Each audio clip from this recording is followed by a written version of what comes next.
Welcome to the Nomad Network, your first stop for complete and comprehensive Chicago Bears football coverage. Dive deep into analyses, updates, and all things Bears.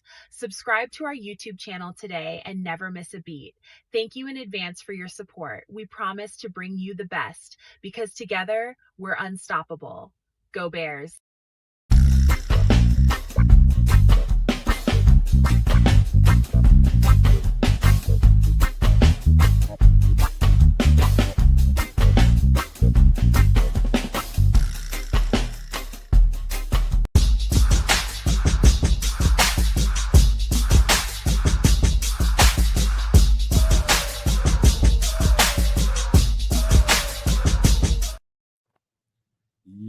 Yo, welcome into another edition of Feed the Bears, where I do my job to feed you, the Bears, the best coverage we can give you. And we're live today, getting ready to live stream, give live reaction to this joint practice between the Bears and the Bills. It's a lot of anticipation going on out here. I can see people in the chat already fired up, ready to do this stuff. And we're going to take you live to Twitter to get reactions. I know my guy Greg Braggs is already posting stuff, and it's just, random stuff about, the Bills stayed at Lake Forest this week, so they didn't have to come to the stadium and go through traffic to get to, not the stadium, but to get to House Hall. So that was smart by them to do that. And so they had a short little trek to get over there to the field. So that was good on their part. So before we get all the way into it, thank everybody for being here, man. We're going to go live to Twitter in just a few minutes. But we're going to give some shout outs to some people. Let's see who was here first. Let me go back up, man, because the thing is moving kind of fast right now. Let me see here. I think it was Crimson You Dig, number 1 in the chat. Shout out to my guy. Roast Beef, number 2. Let me see. Mike Palkovitz. I'm going to say it right eventually, Mike. I guarantee you. Number 3 in the chat. King George. He's ready to see some Deion Hankins today. Let me see who else is in here. Derek Guy. No Maniac, Super No Maniac right here. Thank you for being here. Juju. Let's see. Got King George, Juju. All right. Did we do King George? I think we did. But just in case we didn't, let's go Bears, man. Let's go do this, man. So let me see what's going on right about now. It's early. And I'm going to go just pop in there real quick, share my screen just to see. Pop in there right quick. But there's pretty much nothing going on. I think, as a matter of fact, Ben Johnson is getting ready to go to the podium if he's not already there. Talk about practice. So it's just not nothing going on. Hold on. But we'll see. Take a look at it anyway. If you guys can see the screen, give me a thumbs up. Anybody in the chat that sees the screen, give me a thumbs up. I see it on my side. I'm hoping you guys are. I'll go when I get a thumbs up from somebody. Somebody give me a thumb. I don't care what color it is. Give me a green one. Give me a thumb. Thank you, Derek. I appreciate that, man. Thank you. We're musically inclined over here, man. So we got way more coming. Oh, there we go. Bears Junkie. 55 Hall of Famer. Thank you for that. All right. Let me jump in here real quick. Red finger number 1. Finger red number 1. All right, Juju. All right, let me jump over here and see what's going on. Let me see what we have here. Oh, that's from yesterday. Yesterday's practice. Let me see. Let's see. Yeah, I don't expect much to be going on as of yet.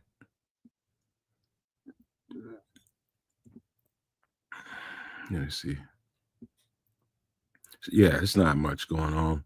What I'm going to do is let me come back into the chat while they're getting ready. I still don't think Ben Johnson is going to the podium as of yet. So let me come in here and talk to you guys for a minute.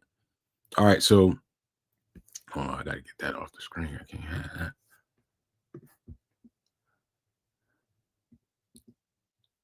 Let me see. This is 1 minute ago from Sean Hammond, beat reporter.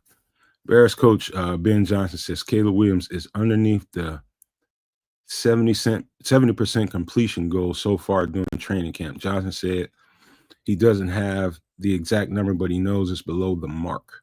So that's what he was shooting for this training camp, for him to have a passing average of about 70%. So he's below that. It didn't say exactly how much. So, I mean, whatever that means to him, it means to him. It means a lot to me. All right, let me jump back in the chat right quick. Yeah, roast beef. That was welcome news to hear. The last couple of days, just got through listening to Courtney Cronin on I think it was 670 or something. She was talking about those are the best stacked 2 days that he's had this training camp, and we've heard about some pretty good. I think right before that Family Fest game they had out there, I think he had stacked 3 to 4 practices together, and they said that was the best he looked during camp. And then he went out there and Family Fest and didn't look so good. And so recently, since then, this is the best 2 days that I've heard of he's had in camp, and they feel pretty good about it. One thing I think we should keep in mind when you hear all that stuff is they weren't in pads or anything like that, but they was, so there's not a whole lot of hitting going on. There's nobody getting tackled to the ground. Caleb's not going to get hit and tackled to the ground anyway, but I take it all with a grain of salt unless they fully padded and there's something else going on, like a full out scrimmage or like one of these joint practices.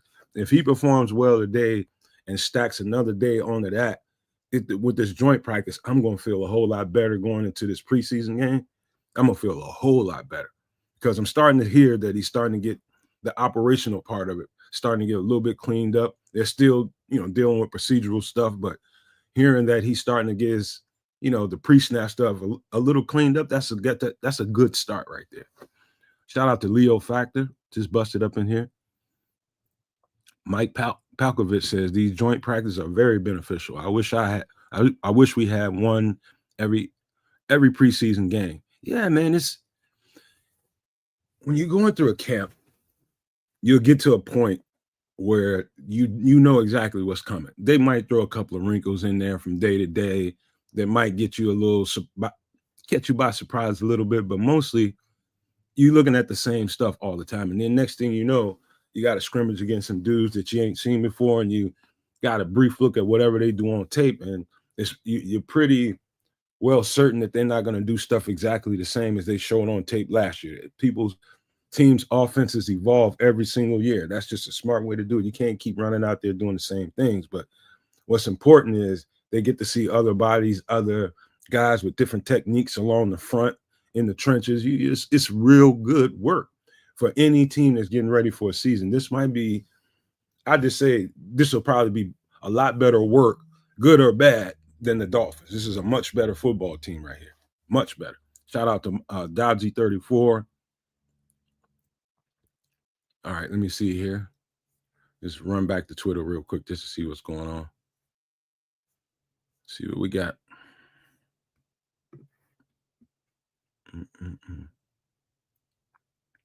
That's 15 hours ago. He must be at the podium speaking right now because everybody's reporting out little tidbits of what he's saying, talking about Ben Johnson. Let me see here.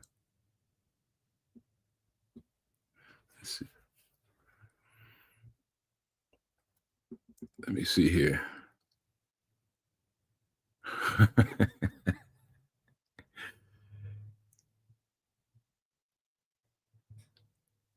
All right, this is a little sarcasm here. This is Sylvie that posted something about 21 hours ago. He says, I'm sure many tweeted about it today already, but Caleb was good today and ran fantastic 2-minute drill to end practice. Nice throws from the pocket. DJ and Rome for good game. Spiked the ball for winning the field goal with 1 second left, 0.1 second left. Kyle Brandt from NFL Network says, useless news, pointless tweet. All anyone wants to hear is how terrible he is, how soft he is, and that one time he missed the net in a drill. Bust. Man, that's this app right here, man. People just, to me, they show their anxieties on here, man. I don't know why people get so up in the air about this stuff, man.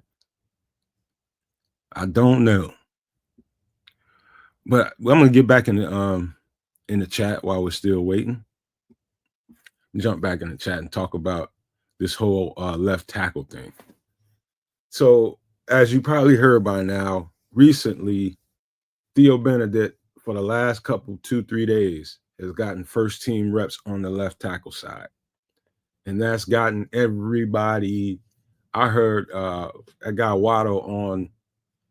I mean, on, what was that? ESPN. I think that's ESPN they work with. The take was so wild and so dramatic. It was like, man, dude, whatever you drinking before the show, whatever you having too much, I don't know, too much coffee, whatever it is, you need to get some anxiety medicine or something because you tripping. He's on there talking about, I've been trusting Ryan Poles all this time, and he's been BSing us about how he's fixing this offensive line, and he hasn't done anything. You just drafted a tackle in the second round. He's supposed to come in here and take the left tackle job. He hasn't. Now you're moving him to the right side. Just overly dramatic stuff, man. I'm like, dude, I don't think you understand exactly what's going on. They're giving Theo Benedet reps to compete for a swing tackle role. I don't think there's a world with Theo. Now, there is a world where Theo Benedet can come in here and just shock and amaze people. Like today, if he goes out there and takes first team reps and then he does well in his joint practice, then we're talking. But that's two ifs. That's two ifs left before you can come to the conclusion. It doesn't equal anything right now other than he's getting reps so that in practice, they can say that, okay, we've prepared a couple of guys to play swing tackle role. We now have Ozzy and we now have Theo that's been on both sides of the ball. I mean, both sides of it. And so that's really what you got. Now you have Braxton even. Braxton took a few right tackle reps the other day. To me, that's all it is.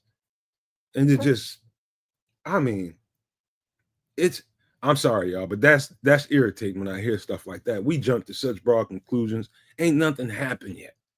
But it is interesting that they put Theo Benedet in this competition.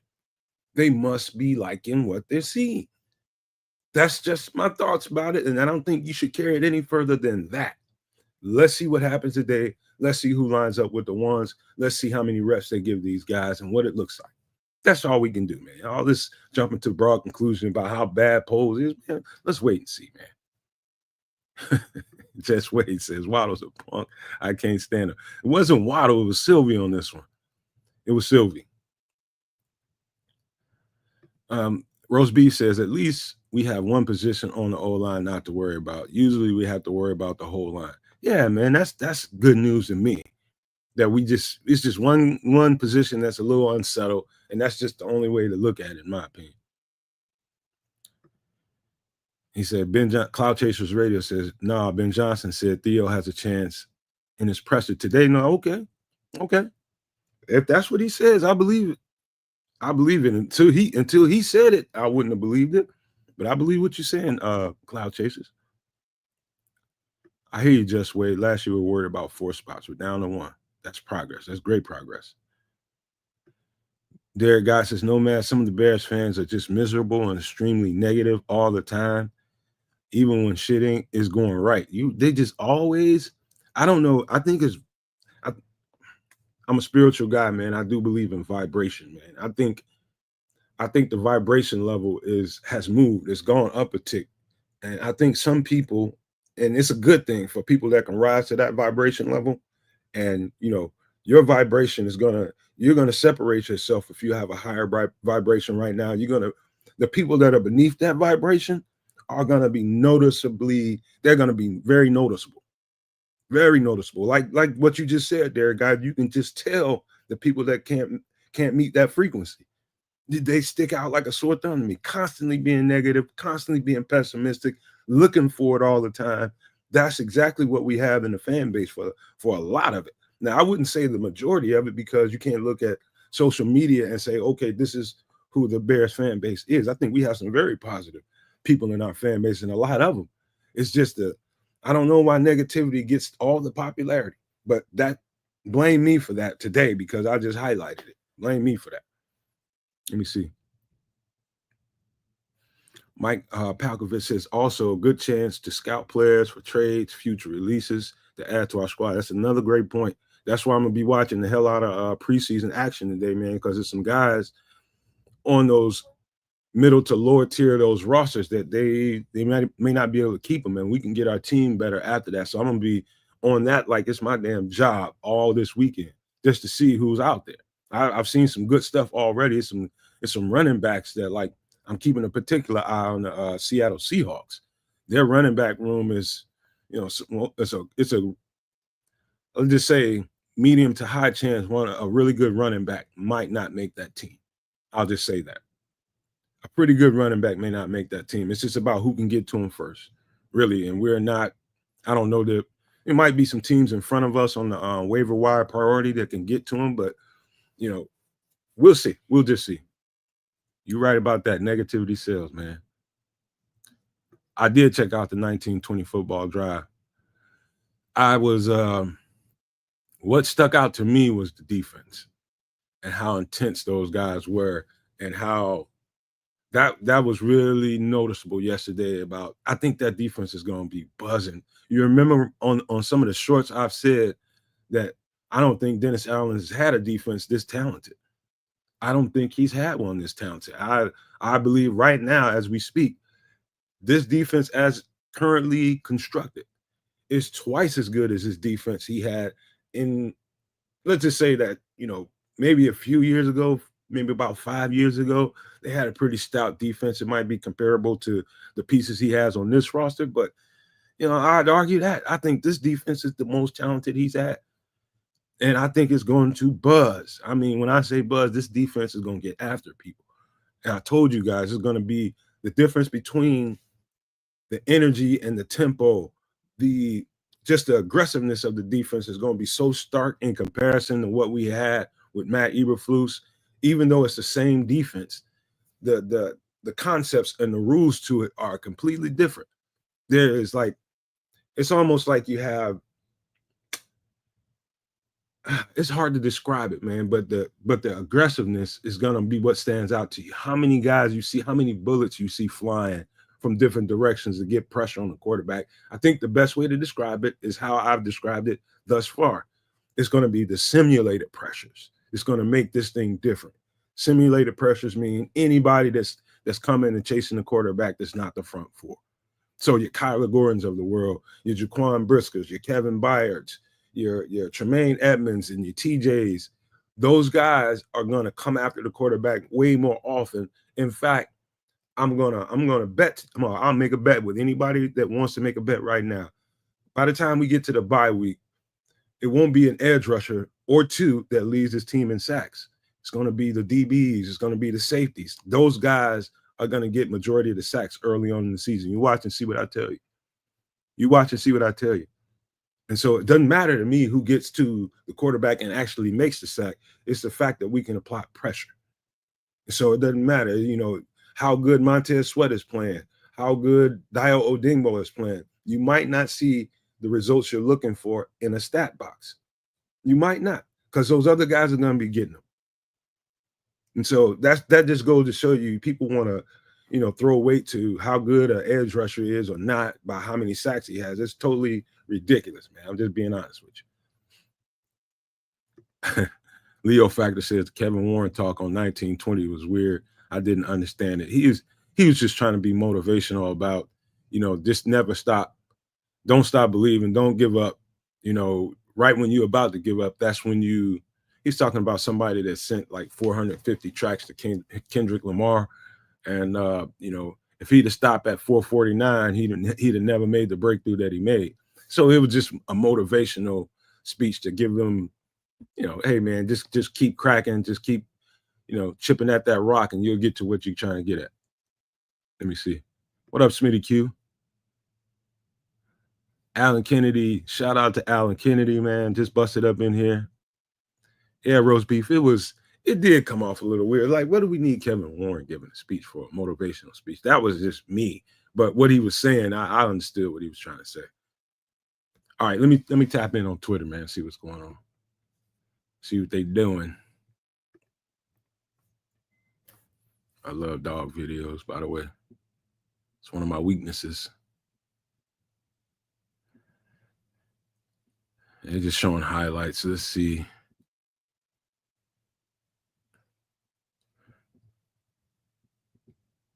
Oh, 7 minutes ago. This is good news.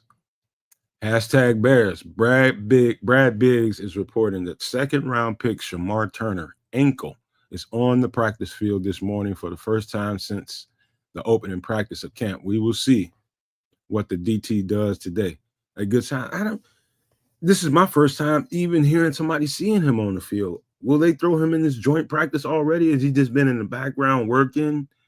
That's good news. Shout out to Brad Biggs for that news. I cannot wait to see that. I hope, well, if he's ready, I hope they throw him out there. If he's ready. If he's ready. Yep. Braggs just reported out the same thing. He's in pads. Let me see. I think the practice is just starting. Let me jump in Twitter right quick before it starts heating up. Yes, it's great news. Shout out to Liberty's Outlook that just busted up in here. That just adds to the competition, man. Adds to the competition. I think he's going to push Zach, and Zach's going to push him. You're welcome, Cino 3000. You're welcome, bro. Let me see. Yeah, Smitty Q says, for me, it's the juxtaposition of a Christian man using secular language for motivation. It came off force. Yeah, I don't like that kind of stuff, man. Yeah, I'm careful with, even spewing out my beliefs. You know what I mean? Because so many people, like some of you guys, man, so many of you guys that I love and respect, all you guys that come here, I love you guys, man. And I don't care what background you come from, what you believe. I don't care none of that. It's not important to me. But I'm just not one of those people that goes around telling people, okay, this is what I believe. Because right now you're setting the bar as to, okay, if you don't believe the same, then you must be somewhere beneath me and you need to catch up. It's kind of the energy I get. But yeah, that's not me. Yeah, roast beef. We haven't heard anything about Shamar until just now. Like they surprised us with this. Let me jump back on here and see if there's anything else. Might be some new stuff going on. We will see. We're gonna probably start getting a sense of who's gonna be out there running with the ones. Let me see. This is Olin Kreutz from 15 hours ago. It's not good when you don't know who your left tackle is going to be. Is going into week 2 of a preseason. They've upgraded, probably an understatement, in the interior of the O-line. That should make everyone better, including left tackle, probably Braxton. Yeah, man. I think they should be.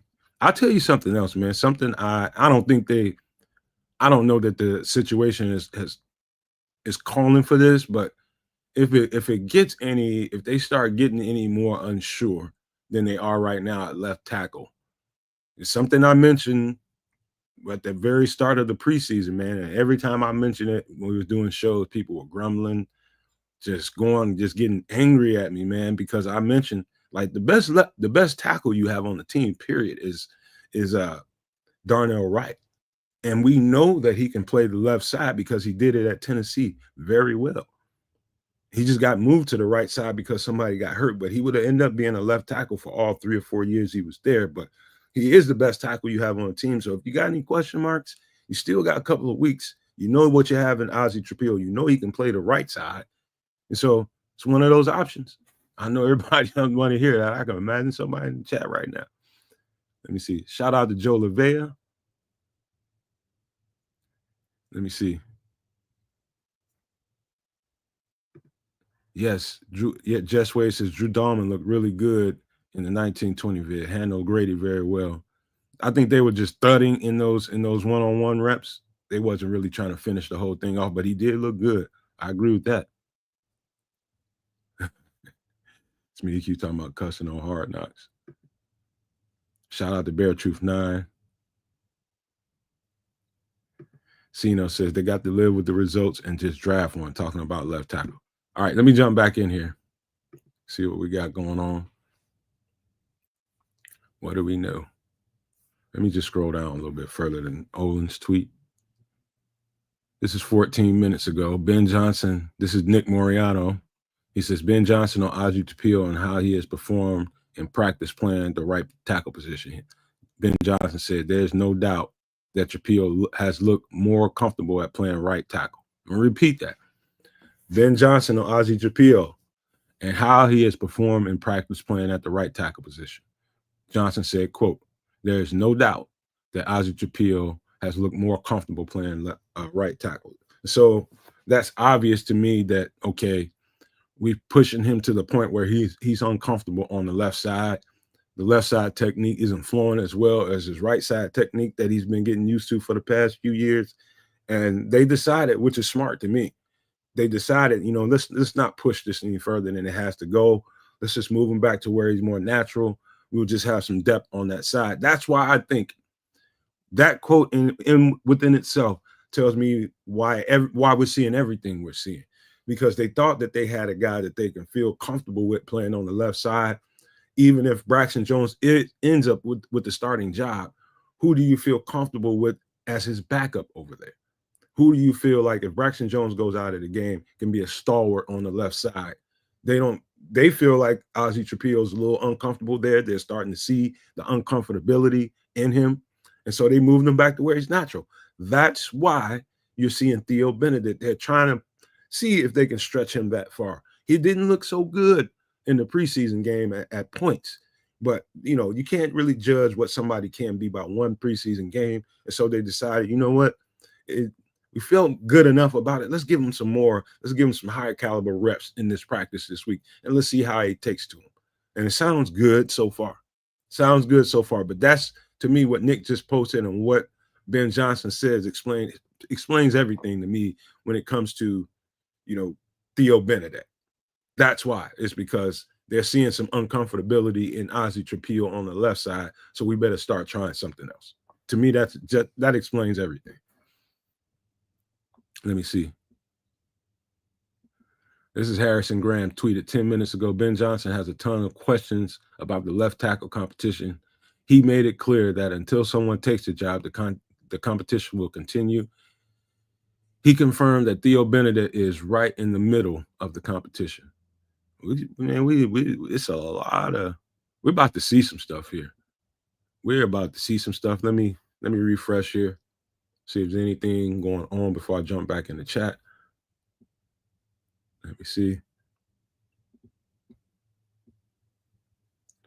Let's see.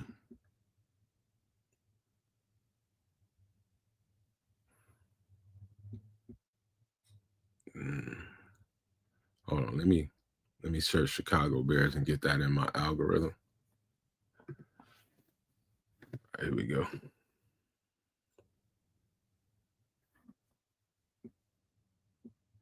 Let me follow Fishbone.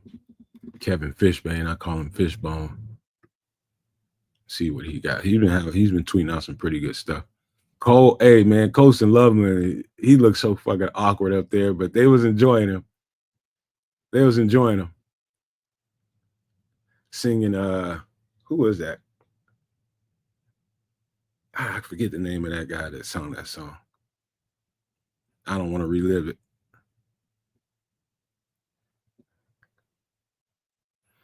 Mitch Trubisky's out there 13 minutes ago from Chris Maltby. Let's see what they got though.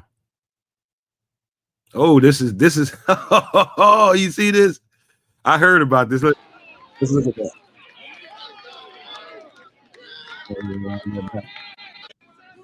Look at Darnell. Oh, he put it on him.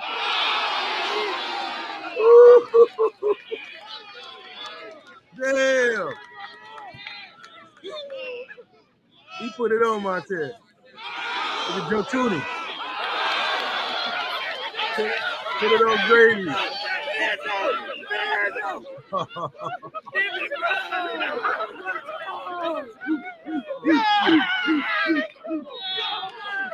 Come on, give me another. Oh, that's the only one.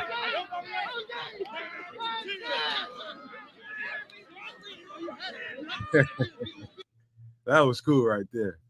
Let me see what people say. Yeah, he put him in a spin cycle, Jess. He deked him. That's what we call it. He got deked. He got deked. Grady got smoked by Tootie. Hell yeah. Ralph Treby. Welcome in. Welcome in Super Bowl Bears 26. Cornell Bryant.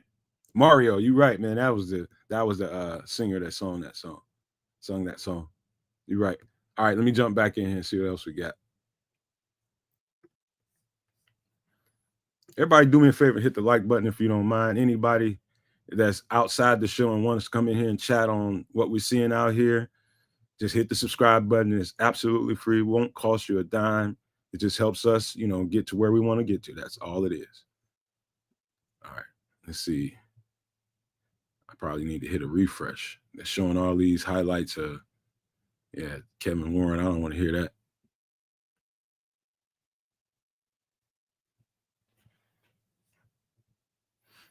Yeah. Darnell Wright's an athlete, boy.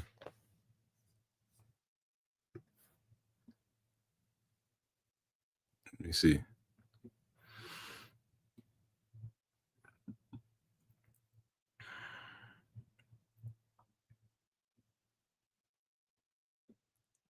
Let's see here. It might not be a bunch going on right now, just a bunch of warming up type stuff. And doing some walkthrough. This is 1 minute ago from Clay Harbor, MVP Josh Allen to Keon Coleman in warmups. It'll be interesting to see how the secondary handles these two today. Yeah, they gotta get ready for some quick game and it's gonna be a lot of running and tackling. Josh Allen gets that ball out of his hands pretty quick.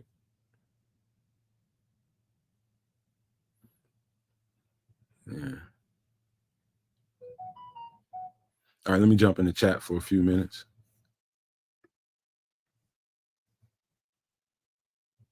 Yeah, he was. Allen. Allen says right is fluid, man. He's like a big dancing bear, ain't he? Hey, Joe Levia says, as a former lineman, I love it when a fat man scores. Hell yeah. That's always fun to watch, man. We used to do little things like that in college from time to time just to get the spirits up and just have some fun because you're working so hard. That shit is so much fun to watch big boys run around like that. So much fun. Shout out to Dante Purify. Yeah, we definitely still warming up and stretching. They just walking through some stuff, kind of warming up, probably getting ready to go through some 7-on-7s or individual period or something like that. And then they'll start amping it up and get to some 11-on-11 walkthroughs, and then they'll speed it on up. We got a little ways for that yet.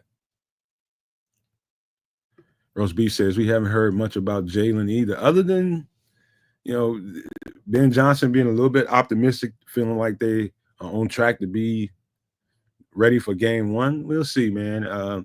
I got a feeling if he's going to be ready for game one, he's going to have to practice this following week and at least get some run in with them this week. He may not play the preseason game, but just get some run in practice because they're going to take a week off before they start the season just to get the sea legs back up under him. I don't know what he's been doing behind the scenes, what he's doing inside the facility, but if Jalen Johnson is to be ready week one, I would imagine he probably needs to get out there this I guess the week before this Kansas City game. I would expect him probably to go out there, hopefully.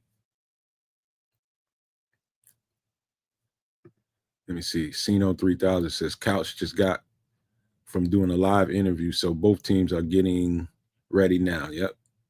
Squeegee, shout out to Squeegee. Bear down, bro. Let me see. Cloud Chasers Radio says, hey, how do you think things will look today, Nomad, from everything you've heard throughout camp? Honest opinion about it, and we'll start offensively. I think, well, number one, defense. I think the defense will be the defense, and they'll provide plenty of disruption to whatever the Bills' offense. I think that defense is going to translate whoever, no matter who's in front of them. Now, with the offense being still in the early, we're talking about When I say we're in the infancy stages, I'm talking about we're talking about that infamil. We're still feeding that baby infamil, man. It's very young. It's very young. So I think what's going to happen today is we expect Caleb Williams to come out there and play clean, and everything to be fully functional. I think that's the most you want to expect. Now, how well they execute against this team that Caleb Williams hasn't seen them before, and so I expect a lot of hiccups is what I expect, to be honest with you, on the offense, and it won't surprise me if they do. But the way Caleb practiced it in the last couple of days, maybe he goes out there and they start executing and playing pretty well. I don't know. I'm up in the air, man, but my instincts say they'll struggle a little bit. Mike says, "Hey, no, man, do you think for joints coaches have pre-communication certain one-on-ones they want, scripted plays?" Oh yeah. Oh yeah. Oh yeah. Between the two coaches, they'll be, "Hey man, listen, I'm looking at, there's a couple of dudes might be on the lower end of this roster. I want to get them some looks at your ones. I've been giving them that all week in practice. I want to give them some look at the ones before we start making decisions on what we want to do when we start getting ready to cut down. So if you can give them this, oh yeah, I'm sure they having personal conversations about what they want to achieve personally between the two coaches. You might have some specific things on the Bears side that they want to get off. They want to see certain kinds of, you might certainly they're having conversations about how that's going to look. He might tell McDermott, you know what, open up the fire hose on him. Just don't tackle him. I want to see how he responds to it, talking about Caleb Williams. Yeah, no doubt about it. They're going to definitely have those conversations. Squeegee says, "Do you think DA is going to make JJ pay to join the defense when he returns?" He already did that. I think they did that when he's first out there, or he hasn't even been out there yet. So you're probably right, Squeegee. He hasn't been out there the whole camp, so they might. He should. I would just say that. Terrence Williams says, "No man, why is the media not giving the Bears a chance this year? Talking only winning 7 games." I would assume a lot of that is just new stuff. And so as badly as we want to see these guys take off and get out to an early, come off and be good fast and just take off, it's new stuff, man. Terrence Williams, I've been telling people for the last couple of years, because we've had the West Coast offense in this building since I started doing podcasting. Number one, I played in a 4-3 defense. I'm a defensive back so you know. But in college, I saw the West Coast offense for the first time up close and personal through the playbook. And I saw, when I told people how much verbiage is in that playbook just for the offense, just for one call. And anytime you're going to install something like that, there's no way, unless you're just, I don't know, some people are better with retention like that than others. People just think different. I think Ben Johnson was speaking to that yesterday. It depends on the player, how fast that he can get over that learning curve or get around that learning curve. And so it doesn't surprise me that Caleb Williams is struggling with it right now. And other quarterbacks probably look better doing it. That's not a knock at Caleb Williams. It's not a knock. That means his processing is a little slower when it comes to retention. That's all it is. But once he gets there, who knows if he gets there in week 4, by week 8, by week 12, who knows? But he's going to take some jumps.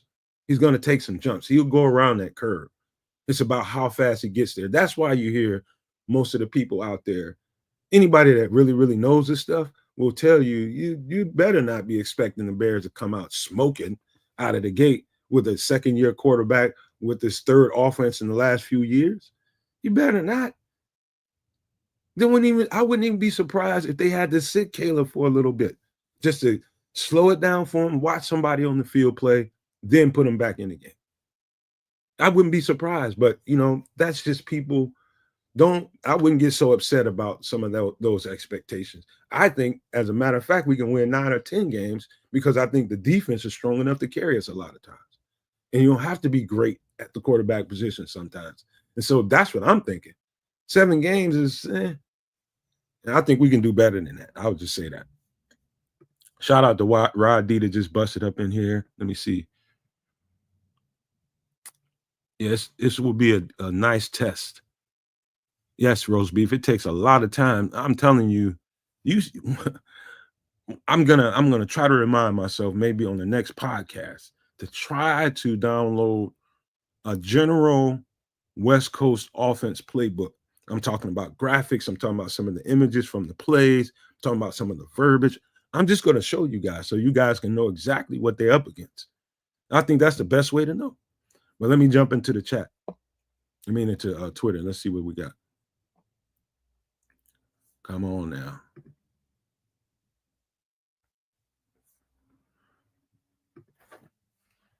Let me see. This is CHGO Bears. Ben Johnson with a great breakdown of Caleb's accuracy issues and why he doesn't think there's anything mechanically wrong. All right, we'll come back to that probably later. Let me see. Okay, so Gary Ross has just tweeted 12 minutes ago. Trey Flowers is not practicing today. Let's see. Dan Wiederer, this morning's pre-practice press conference with Ben Johnson was as good as it gets. He was behind schedule and somewhat rushed, but he's just talking. Yeah. Let's see. 12 minutes ago, veteran cornerback Case Keenum, who left practice yesterday early, has not been spotted. Okay. Got to keep an eye on that, Jack. 32 minutes ago. Ben Johnson, this is Cream Sleeve, who I think is potash, but I can't verify that. He says Ben Johnson on quarterback play says everything starts with your feet. He has emphasized this all off season with Caleb. Footwork. That is the truth. It has to be married to each other. Let me see.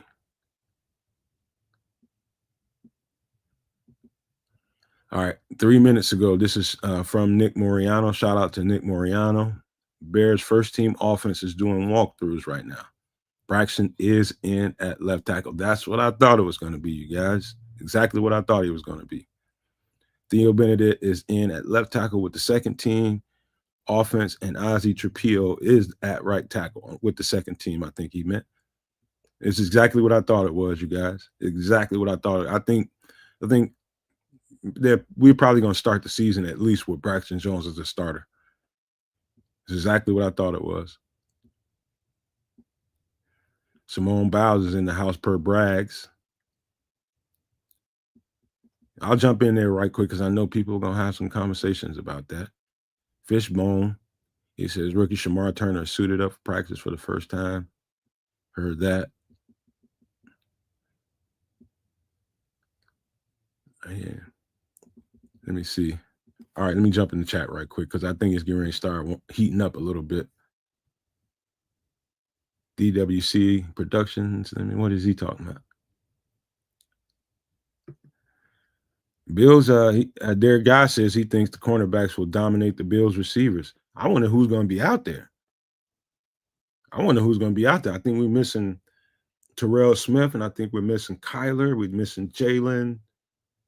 And Trey Flowers, at least, ain't going to be out there. So you're going to probably see a whole lot of Nashawn Wright, a lot of Tyreek Stevenson. Let me see who else they may have to throw out there. No word on Zay Frazier. I've been waiting to see that. Nothing.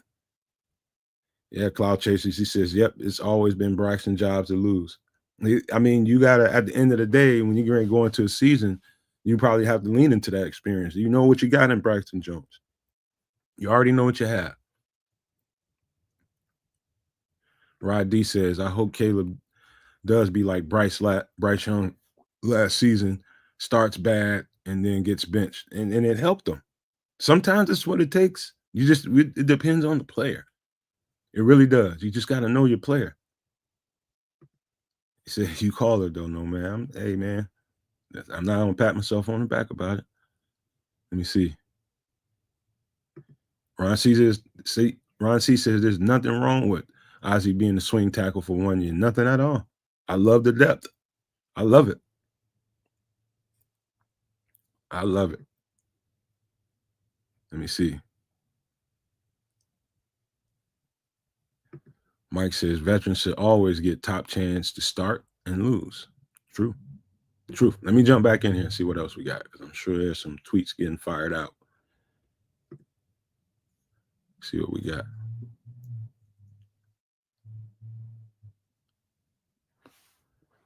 Let's see here. 4 minutes ago, this is Courtney Cronin just posted this. They're talking about the presser. She says Ben Johnson wants, quote, clarity with the left tackle position, which saw former UDFA Theo Benedet into the mix this week. Johnson maintains that the Bears will take as long as they need to find their starter, and it doesn't rule out making an in-season change. Let me see. This is a quote from, I guess, Ben Johnson. We like to see someone go ahead and make it clear to us that he is that guy, and we haven't seen that just as of yet as a staff. There's been too much up and down. Today's practice will be a huge thing, and so will Sunday's game in terms of getting some clarity on that. We love to go ahead and solidify that spot and move forward from there. And it might be one of those things where when we make the decision, it's not final for the season. It could be where we have to reassess after a couple of weeks of the season, or by the bye week, we may have to reassess. It might be something that goes on. Wouldn't be ideal for that, but it's a thing. It's just a thing in the league. That's so true, man. You just never know how this is going to go. To me, I'm telling you, I'm reading between the lines. It sounds like Braxton Jones it's pretty much, unless something disastrous happens, and I'm going to knock on wood, in between now and the season starts, we're going to have Braxton Jones at the left tackle, and we're going to find out, how long and how sustainable is that. Can one of these guys, start challenging him in practices during the season, and kind of, okay, we starting to feel comfortable with Ozzie on the left side. Okay, let's anything can happen right about now. All right, so 26 minutes ago, Gary Ross tweets, warm-ups have Braxton at left tackle with the ones, Theo at left tackle, and Ozzie at right tackle with the twos. That's what everybody's tweeting. Everybody's looking for that. Cream Sleeve says the same thing. Braxton Jones gets the first crack with the left tackle today.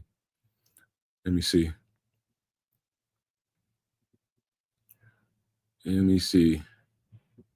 Everybody's responding to that for the most part. This is Josh Allen warming up out there.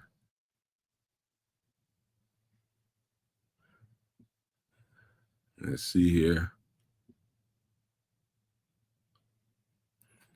Don't get me started with that Micah Parsons stuff. I think they're still warming up. Let me jump in the chat. Talk to you guys for a minute. Yeah, Cloud Chasers. Braxton might start the season, but that just means he starts the season. It might change. Let me see. There, a guy says, I can't wait to see Ian Wheeler this Sunday. He looks so damn explosive.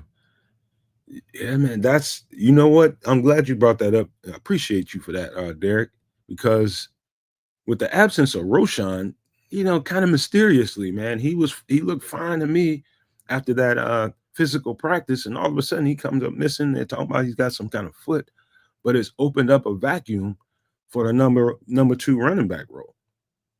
That's what I'm seeing. Oh, Rod D says Kevin Byard just picked off Josh Allen on 7-on-7s. Let me jump back in here. I might be missing some stuff. Come on now.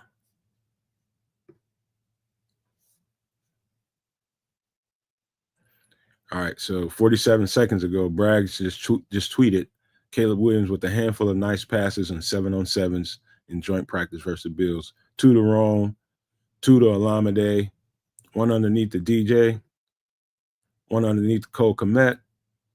Everything looks clean so far for the offense. That's good news. Let's hope it continues. Let's see what we got here.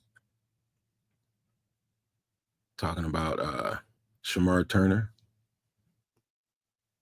All right, here's Cream Sleeve 52 seconds ago. Brisker with an almost INT, and now Byard with the interception. DBs are alive. There's Shamar out there in pass, number 95. Let me see. It's going to be a lot of, I'm just telling you guys right now, it's going to be a lot of refreshing here. Lots of it. Scroll just a little bit more before I refresh. That's 22 hours ago.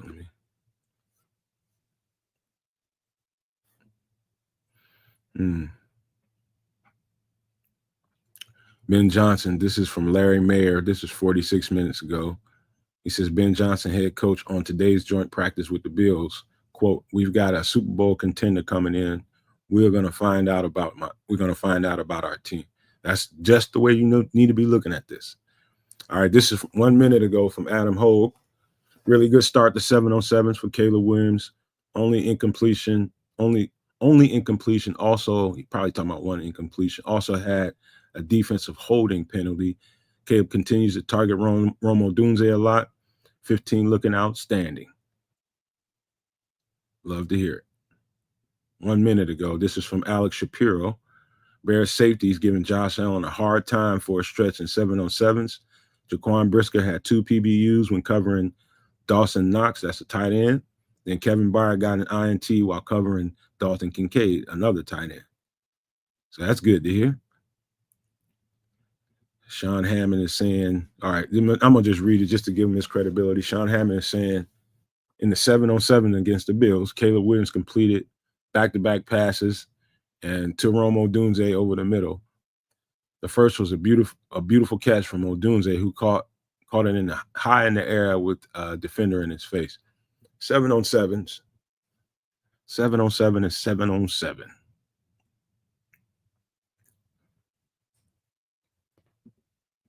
Oh, that's just that. Cream Sleeve is talking about the Caleb the Rome show. Let's see here. All right, let me refresh.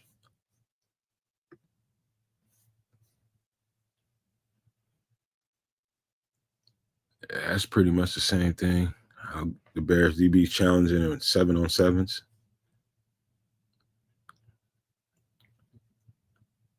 All right, this is Nick Moriano 55 seconds ago. Caleb Williams has 2 sessions of 7-on-7s. He completed 9 out of 10 passes. Most were short, quick decisions by the quarterback. So he's just getting this quick game on. 1 minute ago, Simone Biles. This is from Cream Sleeve. Simone Biles is here. Just gave me a hug. Let me see. Yeah, you're getting warned about video today, man. You better sit your ass down, dude. Better sit your ass down. Let's see here. All right, let me refresh again.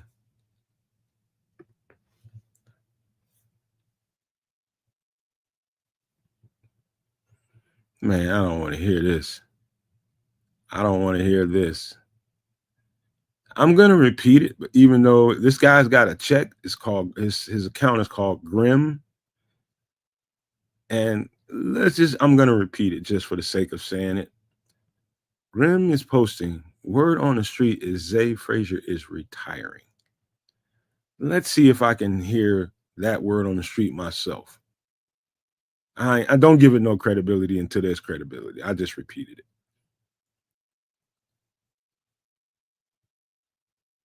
Let me see. Maine looks good out there.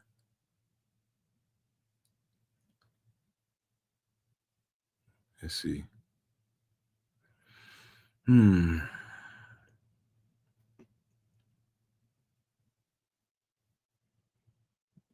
see here. I'm gonna have to refresh again. This is giving me all this old shit. Yeah, I'm gonna refresh. Also, oh, hold on.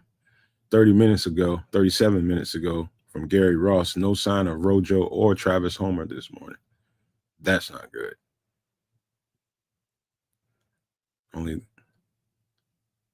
Maybe it's intentional. Who knows, man? Get Deion Hankins some looks, Ian Wheeler some looks. Of course, Kyle Manun guy. 7 minutes ago, Kevin Byard just picked off Josh Allen. 5 minutes ago, QB1 was just intercepted by the free safety. Play before, he was nearly picked by the strong safety. QB1 in this case is Josh Allen from Sylvie. 36 seconds. Theo Benedet at left tackle for first team drills this morning for the Bears.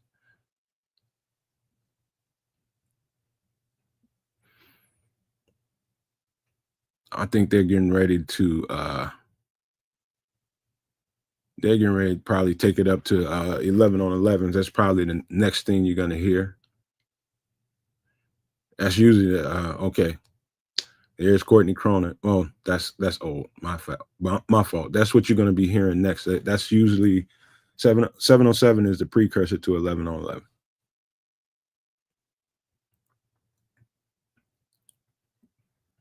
I hope you guys join us for the live game we're going to do on Sunday night. That's going to be fun. It's a primetime game.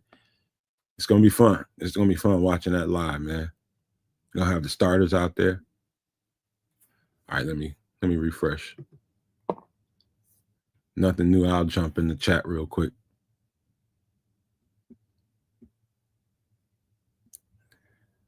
Let me see.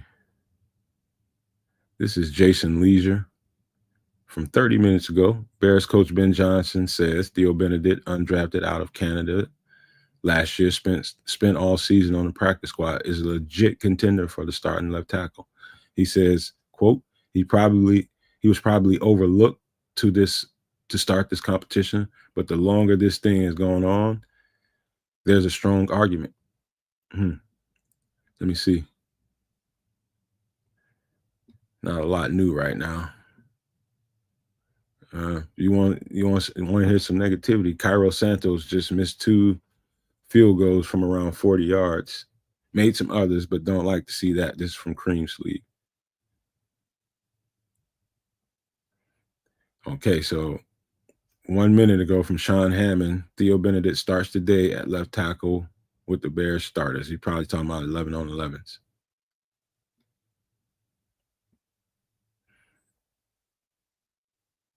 Watch people overreact to that shit. You just wait. This is overreaction. Crazy, man. All right, let me jump in the chat right quick, see what people are talking about. Kenny Adams, he says, I'm not only hyped about the Bears season, but the NFL as a whole. It's going to be a good football year. Got my ESPN account ready to bet. Yeah, be careful with all that betting, man. I probably need to bet, man. I need some money, big time. But yeah, man, be careful with all that. Let me see. Bear Truth 9 says 11 on 11s are starting up. Benedet starting at left tackle on 11 on 11s. The King is here. Says he's not worried about Cairo. I ain't either. Let me see. Their guy says if Wheeler continues to look good, would you still feel uneasy about the running back room? No. If he's improving and starting to look like a piece and a guy to have, no. Why would I? Because if he's doing what we think he's capable of, that settles my nerves big time, Derek, be honest with you. Cloud Chaser Radio says, imagine Theo starts on Sunday. Would that be interesting? I don't see why they wouldn't. We know what Braxton Jones is. We don't need preseason to know who Braxton Jones is. We know exactly who Braxton Jones is. You know who we don't know who we don't know who Theo Benedet is. We don't know. So it wouldn't make sense to me. Mike says looks like Theo has good traits to build on. Okay, Bear Truth now says Nashawn Wright just picked Josh Allen. Let me jump. That just tells me I got to jump back in here. Let's see. Okay, 40 seconds ago, Jervon Dexter knocks down a Josh Allen pass at the line of scrimmage and does a Matumbo to the crowd. Love it.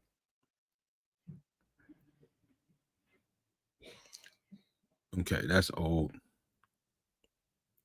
Yes, Theo Benedet is in with the first team on 11 on 11s. Nashawn Wright just intercepted a tip ball from Josh Allen on 11 on 11s. Refs threw a flag on the defense, but we aren't counting the flag. Let me see. Everybody's tweeting out Theo Benedet as the starter right now. It's just reps, y'all, man. It's just reps. We'll see how this thing plays out. Let me see.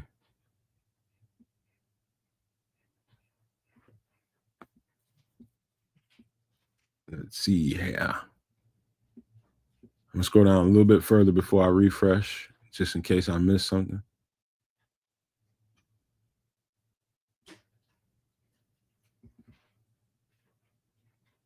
All right, time to refresh.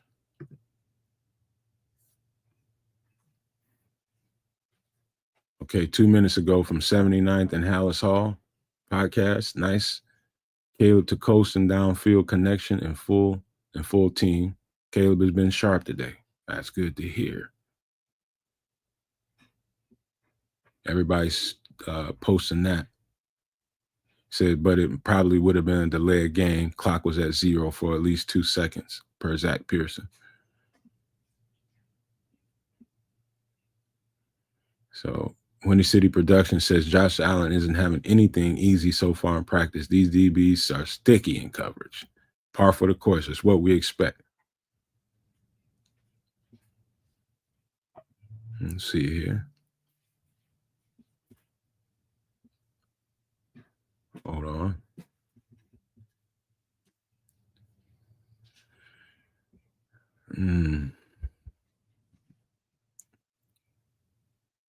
All right, let me go ahead and reset. Let me refresh this thing again.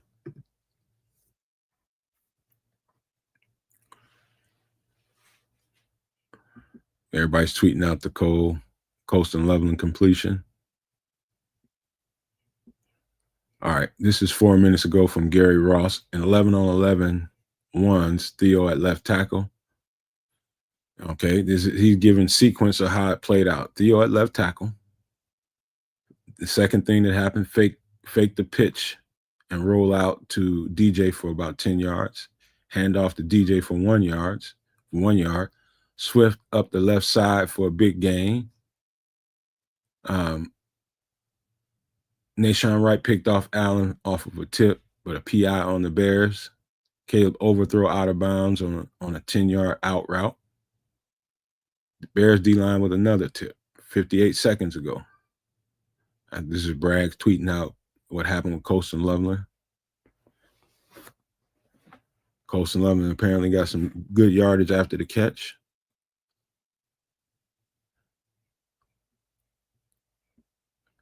Let me see here.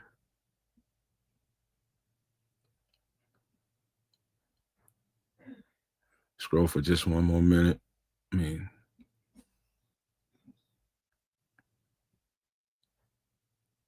All right, time to refresh.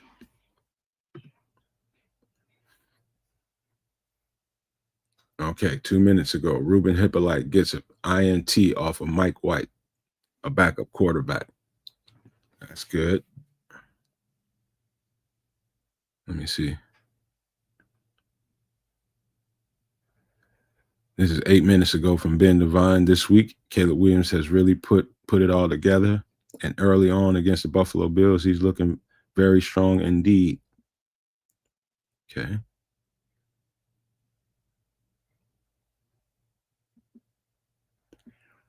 Let's see here. This is Patrick Norton. He must be a Bills guy. He says Josh Allen's last 3 reps in 7 on 7s, Bears first team defense, incomplete to Dawson Knox. Jaquan Brisker near interception, incomplete to Knox. Jaquan Brisker PBU. 3, pick Kevin Byard out muscles Dalton Kincaid. We already knew about that. Let me see. Safeties are buzzing today, dude. Buzzing.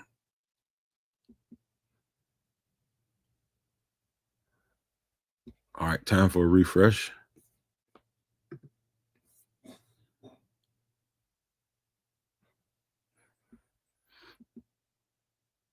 Okay, this is 12 minutes ago from Clay Harbor. Austin Booker picking up right where he left off. Excellent one-on-one pass rush, period, showing good speed, good strength, getting to the quarterback and on all of his reps. Let me repeat that. Austin Booker picking up right where he left off. Excellent one-on-one pass rush, period, showing speed and strength, getting to the quarterback on all of his reps. That's great. All right, here we go. Braggs, a few pre-snap procedure penalties for the second team Bears offense, 3 by his count. Okay, as of 41 seconds ago from Courtney Cronin, Theo Benedet remains with the ones at left tackle during the first 11-on-11 period today. This is 2 minutes ago from Gary Ross. Let me see. 11-on-11 with the twos. Braxton at left tackle, Ozzie at right tackle.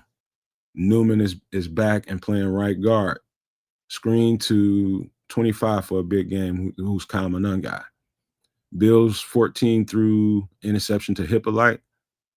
Handoff to 38, but a flag on the Bears. Handoff to 38, but another flag. Short pass over the middle to Wilson.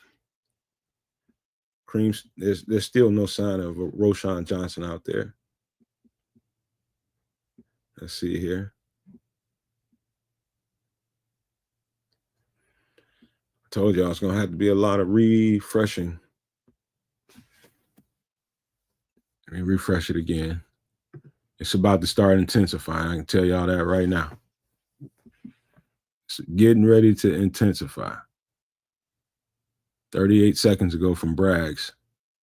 Nashawn Wright just traded shoves with the receiver on the Bills. The Bills getting irritated with the Bears secondary early on. Uh-oh. Chippy. Can we get through this without a fight? Hell no. It's going to be one at some point. At some point. I'm going to jump in the chat, y'all. Just give me a minute. Just give me a minute.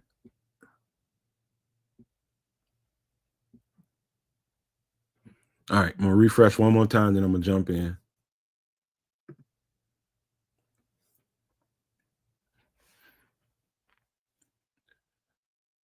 Let me see. This is from whoever Kev is. He's got a check.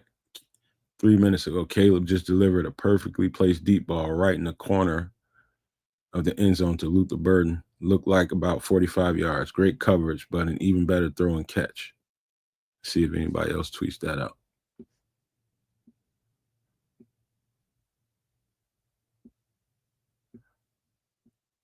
Let's see here. I'm not seeing that nowhere else.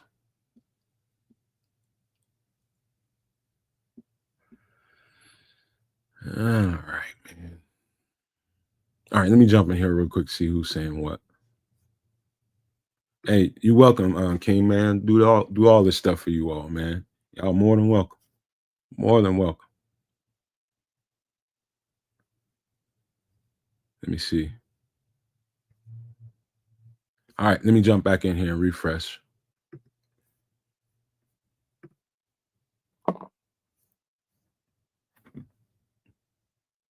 Let me see. Okay, so they're talking about this deep shot to Luther Burden, but we'll see. Okay, this is Ben Devine. I wonder, is this the same pass? But this is 4 minutes ago from Ben Devine. He says Caleb with a big gain over the middle to Colston Loveland against the Bills starting defense. Let's see here.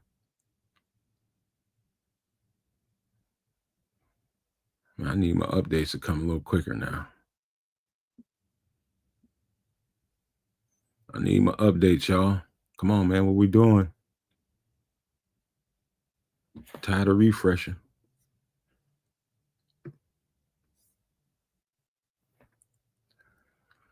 Let me see.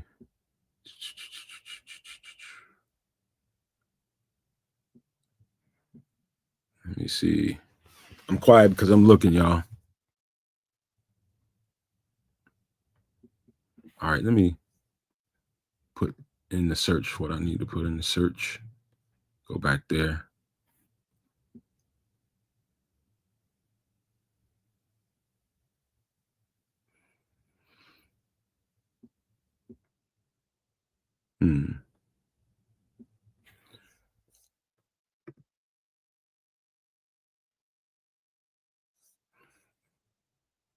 Let me see what Brad Biggs is talking about.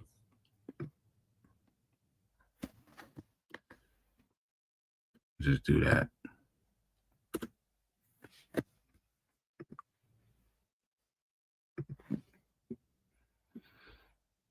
He hasn't tweeted anything for a little bit. 16 minutes ago.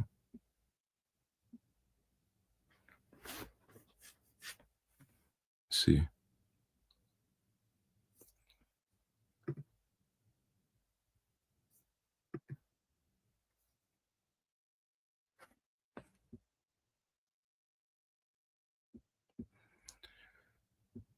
All right, 50 minutes ago. I'm not seeing new stuff. It's a weird ass app anyway.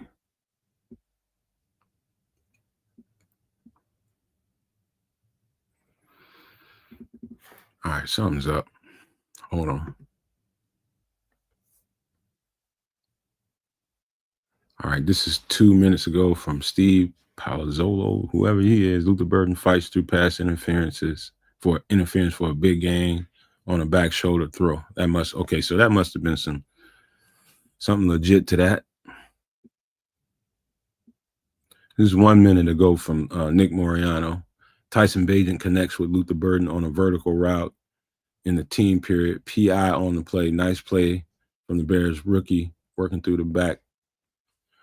back from the for the football and near the right sideline. 19 seconds ago, Greg Bragg's next 11-on-11 series for the Bears offense versus the Bills defense wasn't as pretty. Bills dialed up the intensity and the pressure. Caleb tried to force the ball into some small windows with no success. I would say the offensive line held up pretty nicely to the pressure, picking up a blitz very well and knocking a few D linemen to the ground, but better coverage worked by the Bills on that series. Another notable dot that Caleb tried to fit into odunze down the deep middle was a perfect throw, but a very dangerous throw, yet it hit Rome in the hands and somehow just zipping past the defender. Okay. A little ups and downs going on, huh? Let's see.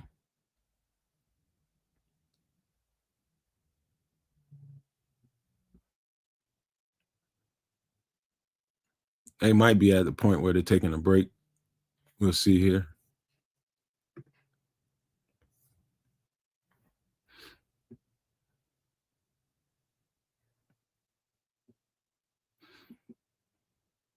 Let me see. They're talking about the Luther Burden catching that pass down the middle. Let me see. Windy City Production says Caleb gets a screen pass in the Kyle Monangai. Monangai shows off the shiftiness and gets a solid chunk gain. His agility and power combo is really fun to watch. Let's see.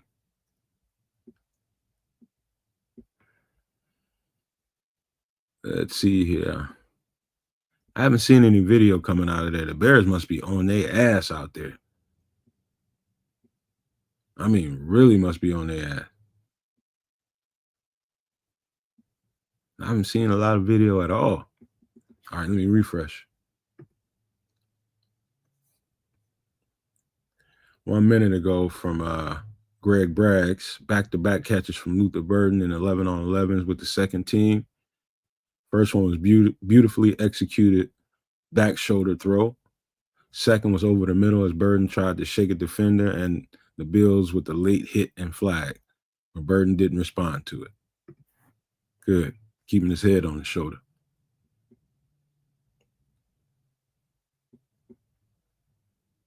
Let's see.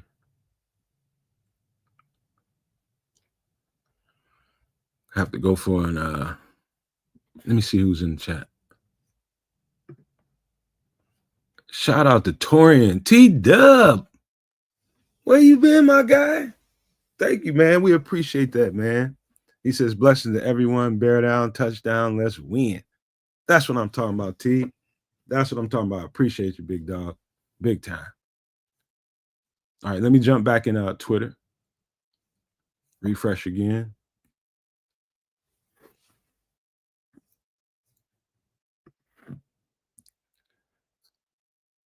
Let's see here. Yeah, I can't always see everything going on in there, but hey, appreciate you like a big time appreciation. T Dub. Still looking for some news.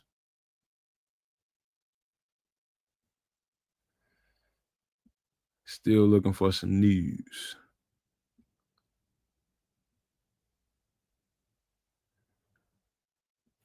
This is Refresh City, man. Refresh City.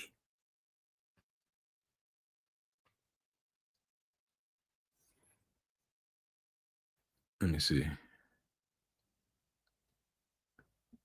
Man, I don't want to hear nothing damn we just talking about, to be honest with you. I can do without that guy in my life.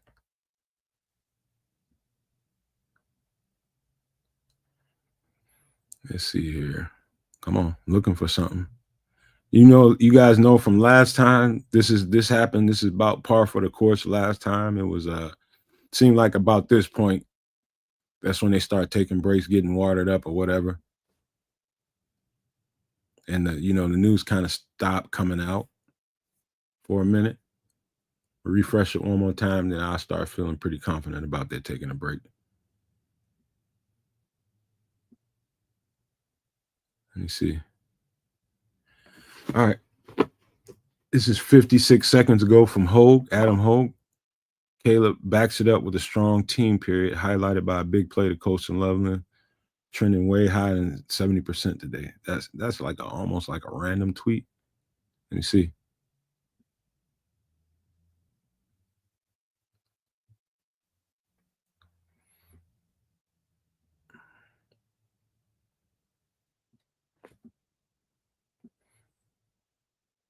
Mm. I don't know about y'all, man, but as much as I'm looking to see who ends up getting that left tackle position overall, even though I'm not going to be, I don't know if I'm going to be totally surprised by anybody getting it, but I'm so looking forward to seeing the depth. The second, the twos and threes. I keep telling people all the time, this team is no better than the depth we have. I cannot wait to see. I know everybody wants to see the starters on offense. That'll be fun, of course. But I want to see the depth and how good of backups we have. Because they're going to play. Some of them guys going to play. How often and when, we don't know. We just know they're going to play. Yeah, I'm pretty sure they're taking a break right now. God damn, what is that? Some fucking snake? A cobra.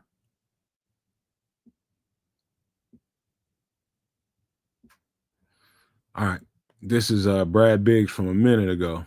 Blocking after the whistle, plural, whistles, has led to some pileups on some players on punt plays. High level jawing going on between the Bears and the Bills. Starting to intensify. I wonder if they're doing this stuff on purpose.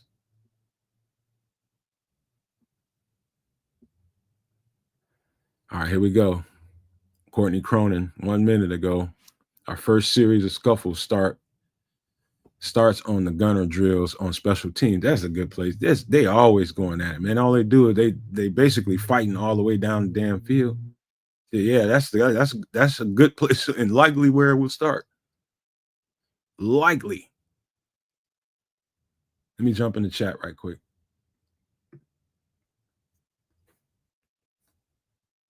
Thanks again, T. Thanks again. Let me see. Yeah, I agree, man. They should live stream these joint practices, but I'm assuming they're not because they're installing stuff. This could be some week one installations going on and they want to see it live. And I can understand why they wouldn't. But I'm like you, Kenny. I would love to see it, but I can understand why they would not put that out there. Yeah. Right, Big saying they're doing a lot of John. They definitely. Yep, T Dub, that depth. I know people are just excited to see Caleb Williams out there with the first team offense, starting O-line. Everybody wants to see that. I want to see where these other guys are. So I'll be paying attention to Caleb when he's out there with those starters, but I'll be paying even more attention to what it looks like after he leaves the field on both sides of the ball. Man, shut up, Don. All right, let me jump back on Twitter.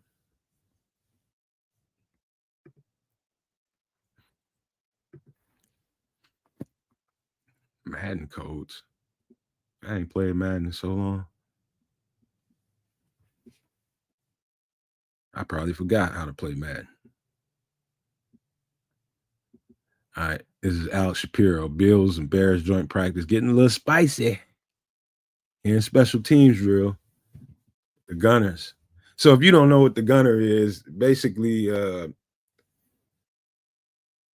yeah, I ain't gonna go into all that. Let me keep looking.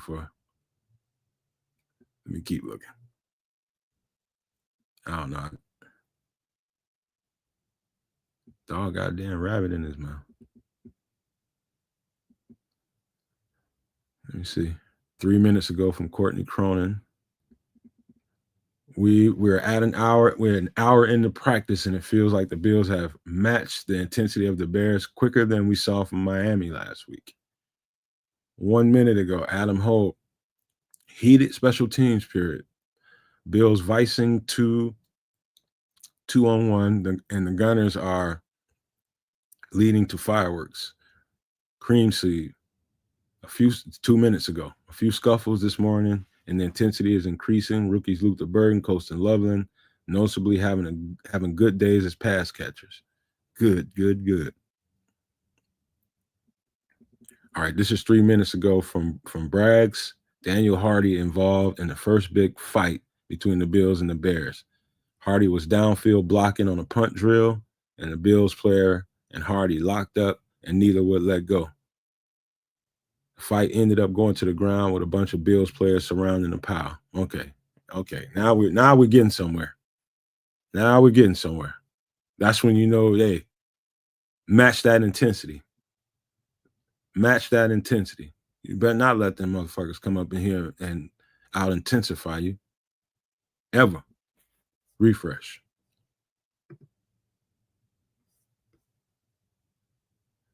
All right. This is from 38 minutes ago, 22 minutes ago from Clay. I wonder. All right, here we go. It's from Nick Moriarty. He's basically saying the same thing, talking about the first scrum of the day. Let me see.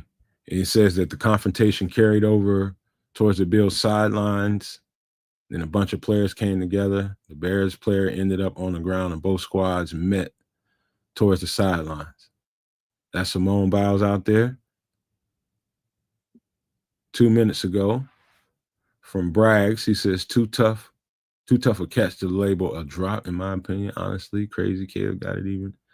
He's responding to somebody, I think, saying something about Caleb, I guess.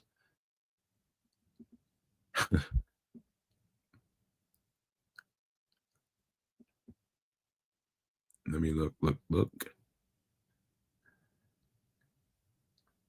All right, let's refresh.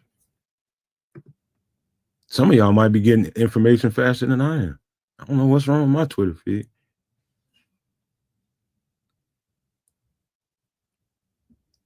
Let's see. 48 seconds ago, I think this is Sean Hammond kind of repeating what everybody else is saying, talking about the special teams period. I'll just read what he says. During the special teams period, Bills quarterback Josh Allen made a point to come over to the Bears lineman Ryan Bates, the former teammates, and chatted for a few minutes. Also saw Caleb Williams and Josh Allen speak for a brief few moments. Okay, good. Happy, joy.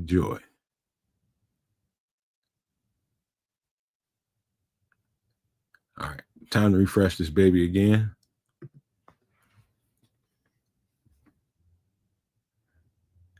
Let me see. That was old from Biggs. 48 seconds. Buffalo is bringing a huge amount of energy to the punt coverage drills.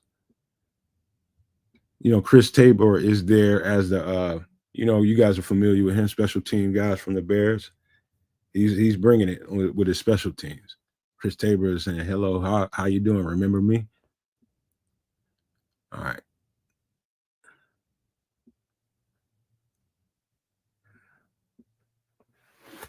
Let's see. Yeah, the Bills sideline is super fired up for these special teams drills. Of course, man, Chris Tabor gonna have them dudes together. They got their own entity. They are their own entity. Got their own energy, and I think that's something Chris Tabor has always preached. Like that special teams unit, those special teams units are not insignificant. We are our own personality, and we're gonna act like it. You definitely saw Chris Tabor bring that to Chicago. You definitely saw that. Let me see. This is just special team stuff. They doing special teams, gunner work, drill work, and fighting out there. Daniel Hardy. Yes, sir. Mailbox Sports. Tabor and Toad been A1 in Chicago and beyond. Yep. Bills have too much pride. My guy Nick says Bills have too much pride to not act like the Dolphins. Let me see. Let me see. All right. Let me jump back in here and see if we can refresh some stuff. No.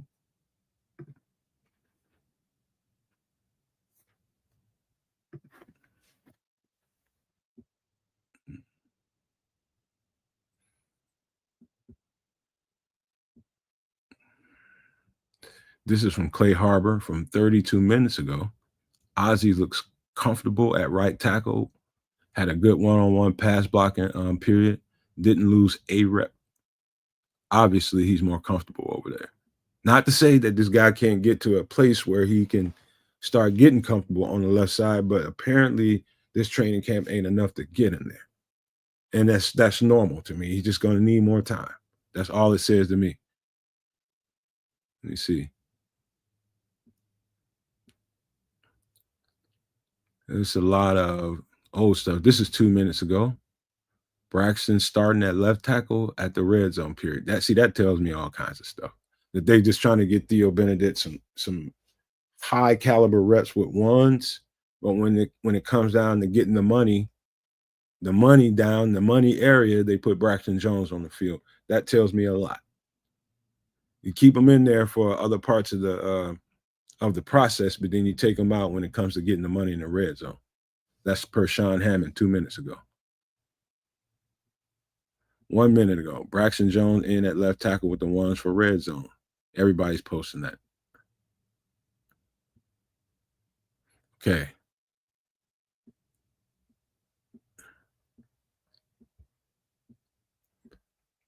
I'm gonna have to go hit the refresh button again, it looks like.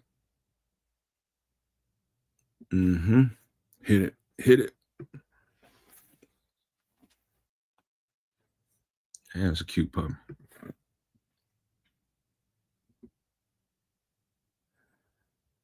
Y'all can see all through the timeline. The algorithm knows I like dogs.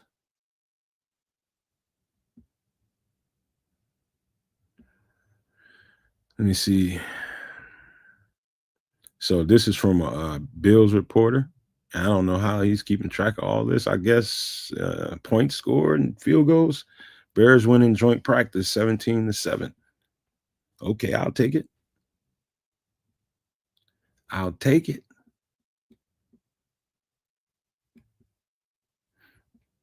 Let's see.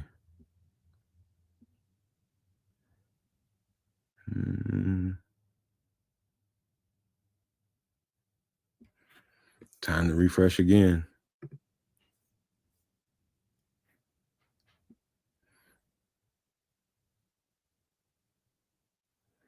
At some point, there will be a break, y'all. I'm just looking for it.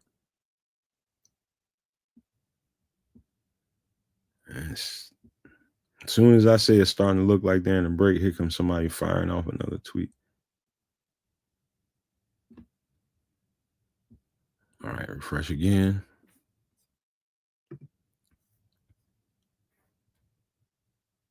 Two minutes ago. See, as soon as I said, another Bills reporter, Tremaine Edmonds, picks off Josh Allen in the red zone. That's 2 minutes ago.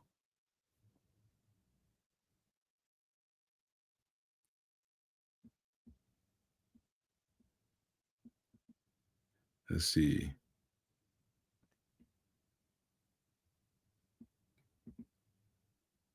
Oh, that's Green Bay.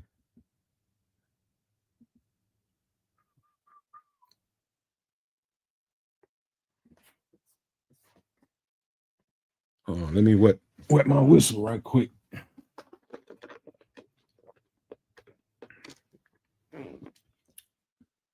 That's good.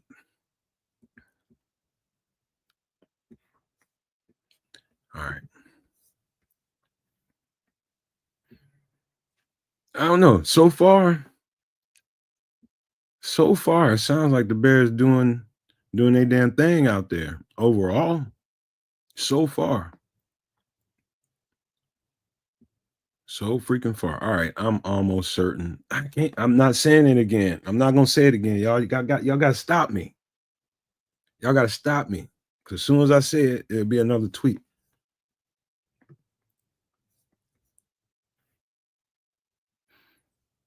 Let me see.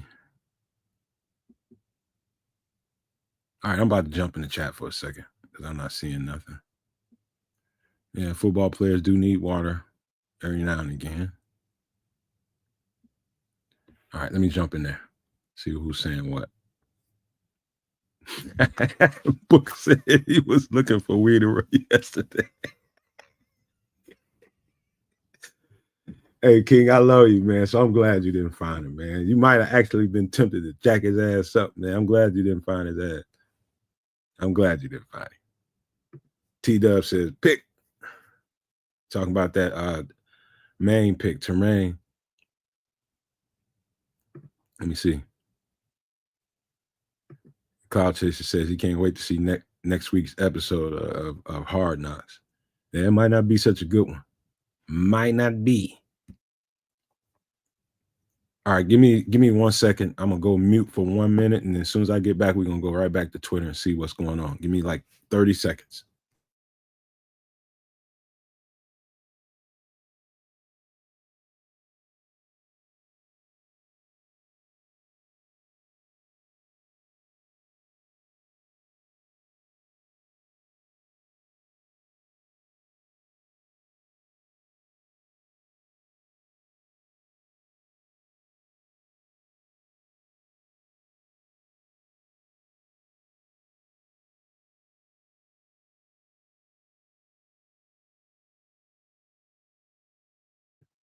All right, I think I did that in under 30 seconds. We back. Let's check. Let's give it a look, see, and back in Twitter. Okay.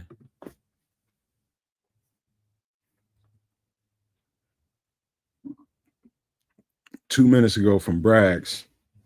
Red Zone 11 on 11's first team. Komet gets banged up on a run play, had to walk off. Braxton Jones was blown up on that side as well. A design run by Caleb gets some yardage to get them inside the 5. Outside of that, the offense was locked up and kept out of the end zone. Got to finish, man. Got to finish. Let me see. Fishbone, you ain't doing a lot of tweeting, man. You got to step it up, homie. Zach Pearson from 4 minutes ago. Josh Allen hit Keon Coleman for a short TD in the red zone in the drills. So we didn't score. They just scored. We got to cash in when we get in the red zone. I know that. Got to get money.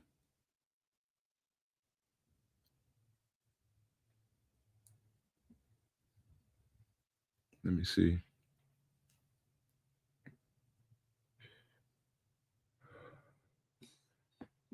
Let's see. And what is today? 15. All right, time to refresh.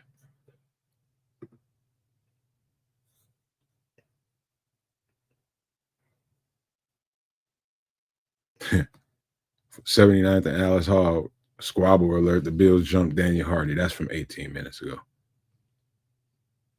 46 seconds ago, Tremaine with the interception on Josh Allen in the red zone. We heard about that. Caleb's fan club says Caleb is absolutely shredding the Bills defense. Are you on the field, Caleb? Caleb's fan club? Some of these bullshit accounts on here, man.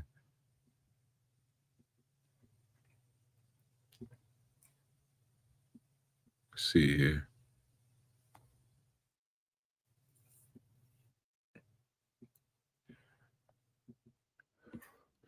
Gotta refresh again, y'all.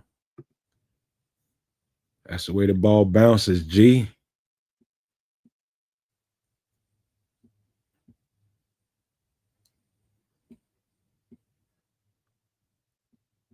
I wonder if Shamar Turner's out there actually getting reps with the 2s or 3s. I haven't heard one word since they reported that he's out on the field in pads.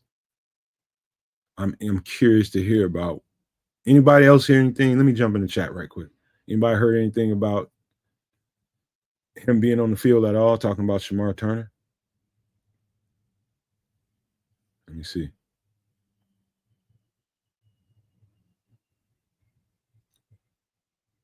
Yeah, saw that. Thanks for that, Rod D. All right, let me jump back in there because guaranteed something else is going on.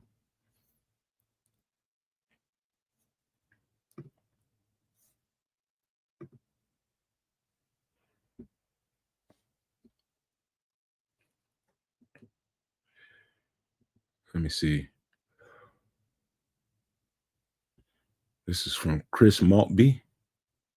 34 minutes ago, Bears defensive tackle Grady Jarrett is on the sidelines near me, screaming at the backups on defense to play harder and to make the stop at the top of his lungs.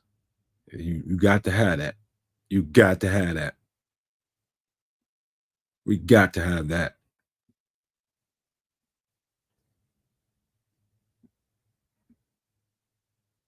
It's like I'm gonna have to refresh again whenever I see 17 hours, 24 hours, 21 hours. They're giving me old stuff out the algorithm.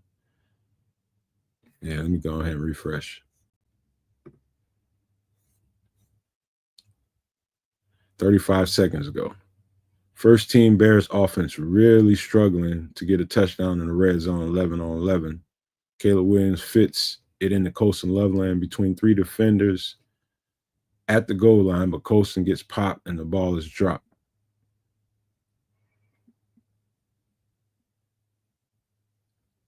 Braggs is doing a good job today, man. He's doing a really good job of posting as much as he can, as fast as he can. A lot of these guys are. But Braggs is definitely beating most people to the punch. Gotta refresh again.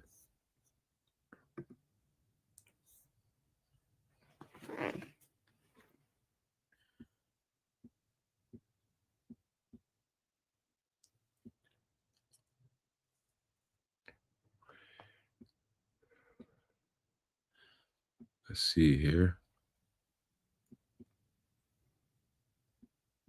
Even Herb Howard. Let me look at his account and see what he's tweeting out because I haven't seen much of anything out of him. Not today, anyway. Is he even there? All his stuff is from like a day ago.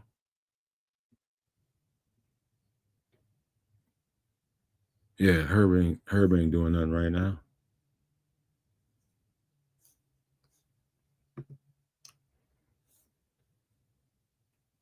"46 seconds ago, Nick Moriano, back-to-back touchdowns from Caleb Williams and Ronald Odunze in the low red zone. These two have been in sync these past 3 practices. I've heard the same exact thing. They're finding a connection. You know, more recently, probably to a couple 2-3 days ago, it's Rome. I mean, it's Caleb to Olamide, OZ. So it's good to hear they're connecting with Rome.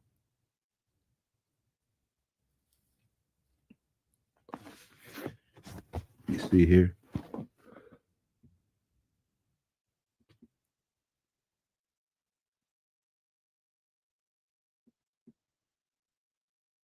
God, I'm having to refresh too much, man.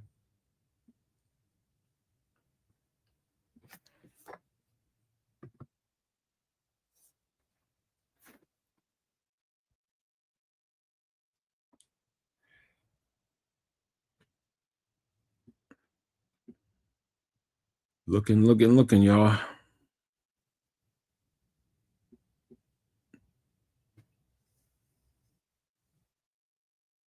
Y'all know I can't stand this app, right? I'm only doing this because I love y'all, man. And y'all want it. All right, this is from Cream Sleeve a minute ago. He's talking about Caleb finding Rome in the low red area.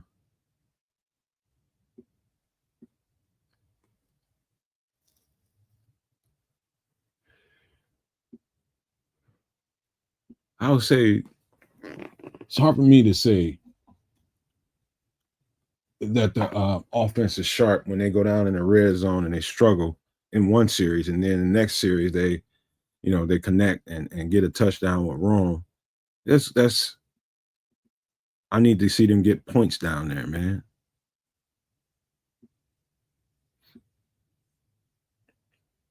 Let me jump in the chat right quick before we refresh. Nick Albright says, yeah, we've scored 2 times since then with Odunze. Yes, sir.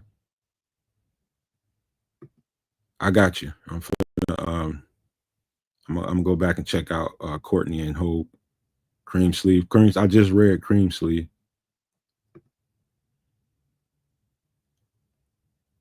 All right, let me see.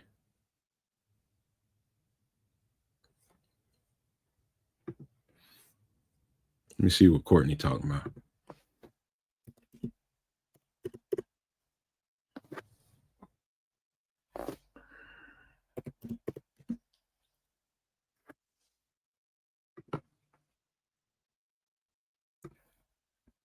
See, even the last time she posted something, 16 minutes ago, 24 minutes ago.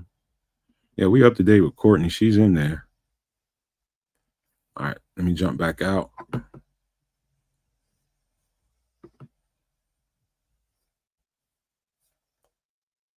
Give me 1 second, y'all.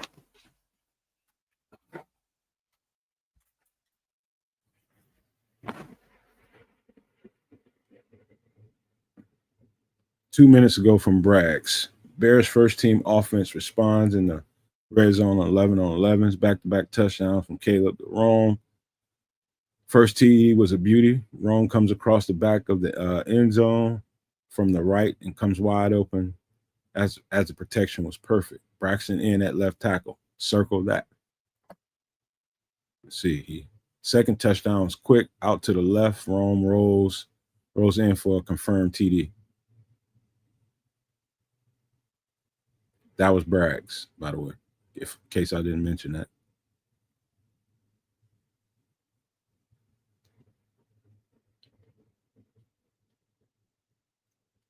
See here.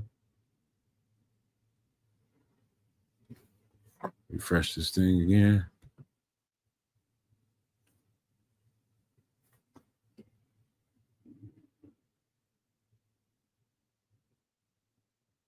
Oh man, don't even get me started, y'all.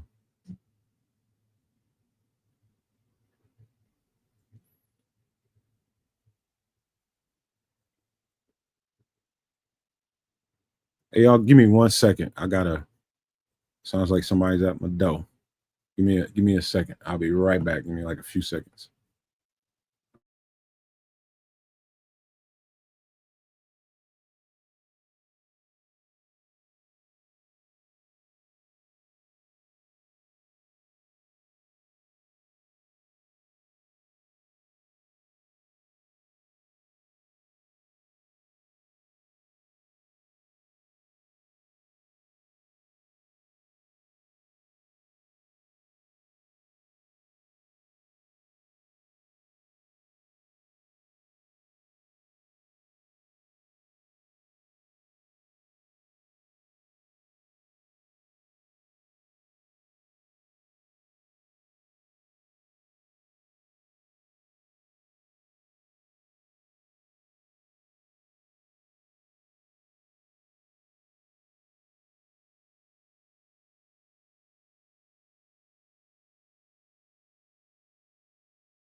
All right, sorry about that, y'all. Let's go back in here and see what we got. Let me see how much time we've been out here. We've been out there since about 10:30. They'll go about another 30 minutes or so. Let me see what we got.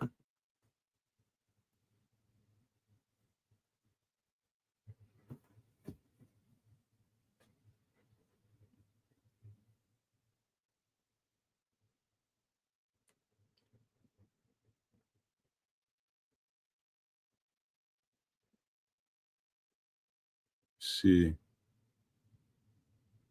8 minutes ago from Ben Devine, another day, another Caleb Williams touchdown to Rome Odunze.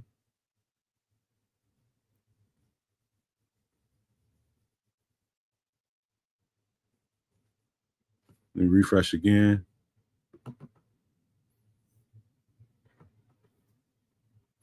This must be the Caleb to Rome throw.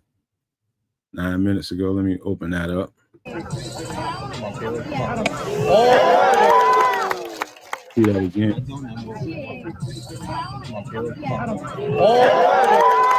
I'm having a hard time seeing what Caleb is. Okay, I see him. Nice throw.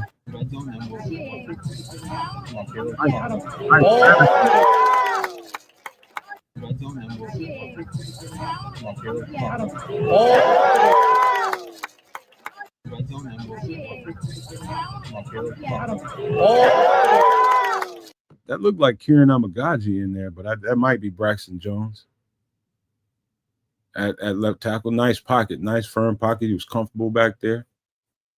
Good. Pretty good. Let me refresh right quick.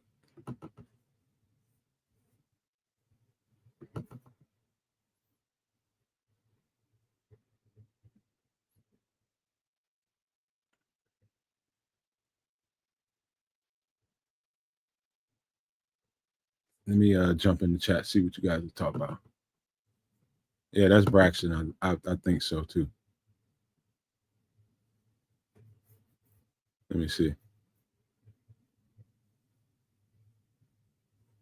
Ralph Treby says Roman is the main this year. All right, let me jump back in there. Probably got some stuff going on.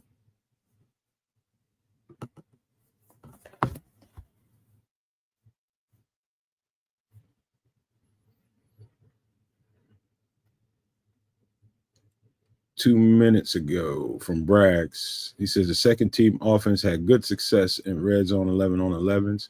Ian Wheeler had a nice run for a touchdown. He displayed some impressive balance.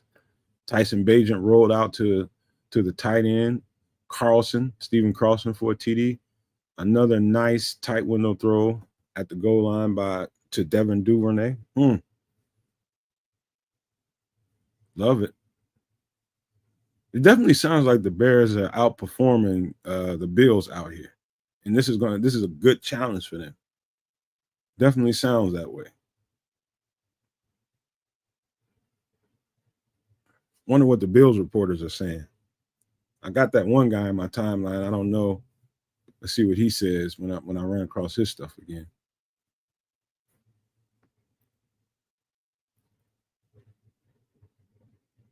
Let's see.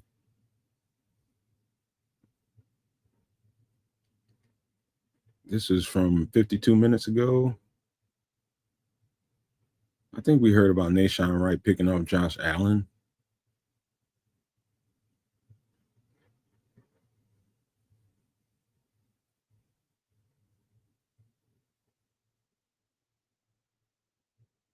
Let me see. Let me refresh.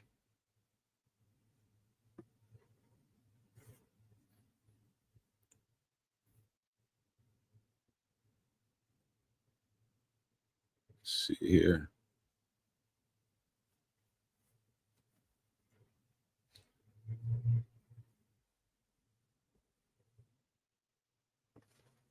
Not getting a whole lot new right this minute, but a refresh or two will get us where we need to be.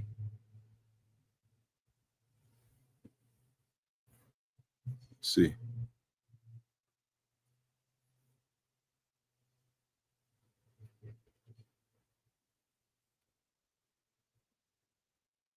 This is from the Windy City Productions 4 minutes ago. Zacchaeus has been really, really impressive today. Caleb just connects with him 2 times, one on the sideline, one down the middle of the field for a big gain. It's the first time I heard that today.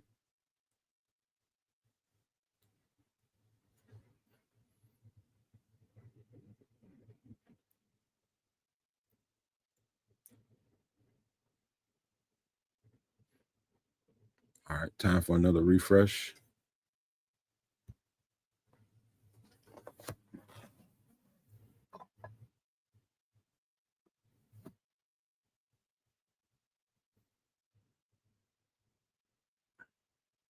He's talking about the Caleb the wrong touchdown there, which we just saw.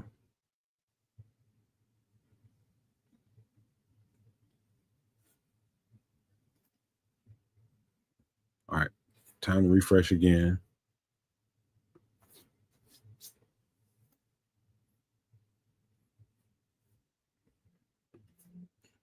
Practice is probably getting ready to start winding down here at any given next 20 minutes here. It may, I think by the time 12:30, that's a whole 2 hours. They may go over. I don't know. That was about par for the course for them last time.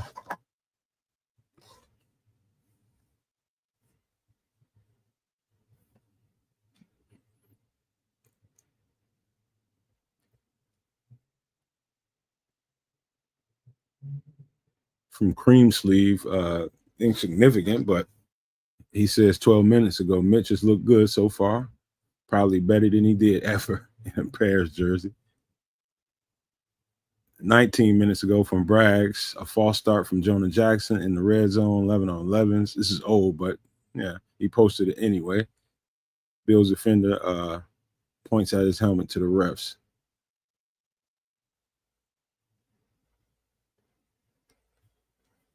Let me jump in the chat right quick before I refresh, see what everybody's talking about. In a second.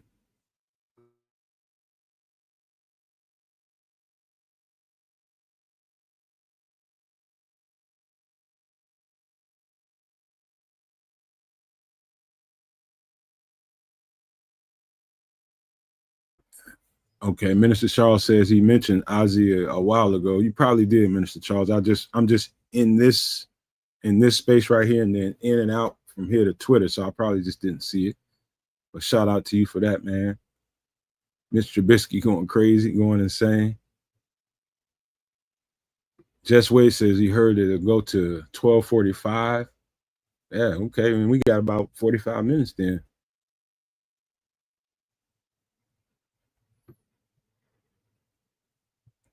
Nick Albright says Turdshitsky is cooking out third string, second string. All right, let's see what's going on, man. Go see what's happening.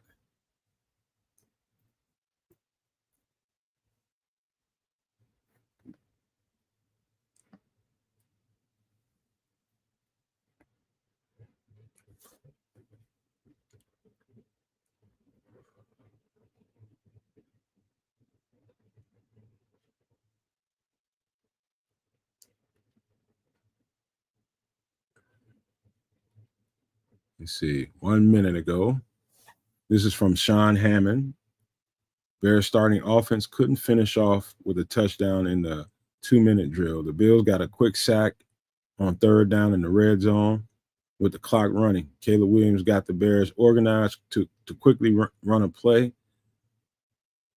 Williams tossed towards Odunze, fell incomplete. Okay.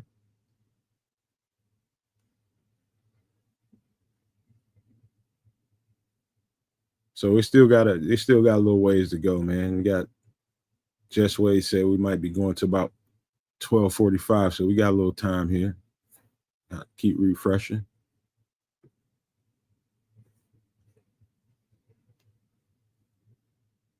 Oh, that's just showing the play we seen earlier. 17 minutes ago from, well, this is just repeated stuff.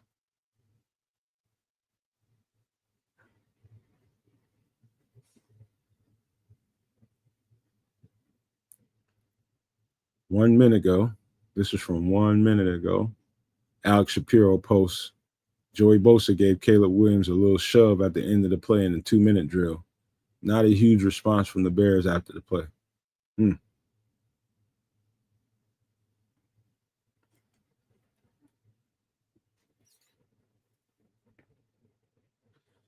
Best believe Joey Bosa is going to want to try to touch him up in that preseason game because he's going to play. And if he do, it better be a fucking fight. Instantly. It better be one fucking big-ass humbug if he touches him. Let me jump back in the chat real quick. Let me close my window, man, because people riding by here, playing music and shit. Give me a second, y'all.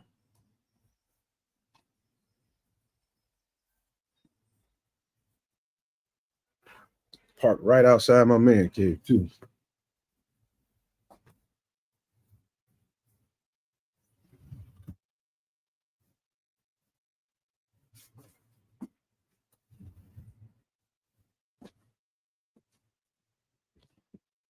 All right, let me refresh.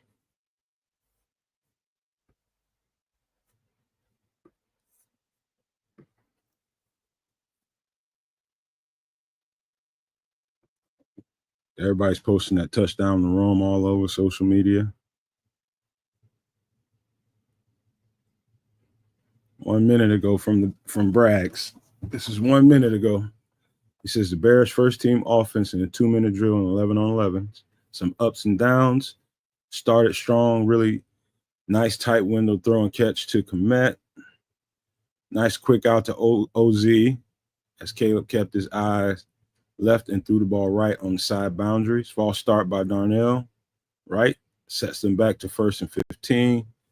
Nice throw to Rome and a great jumping catch, but pushed out of bounds before he can get his feet down. Nice play drawn off of Colston Loveland to the end zone on a dig route, but it's too high of a throw. Olamide Zaccheaus with a quick catch over the middle to get inside the 10. Caleb Williams then takes a sack, pocket collapse.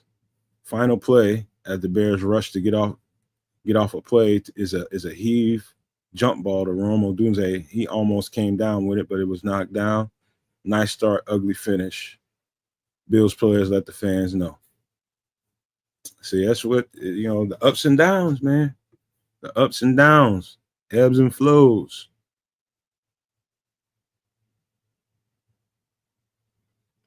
Ebbs and flows, my guys and gals. There's any in the chat.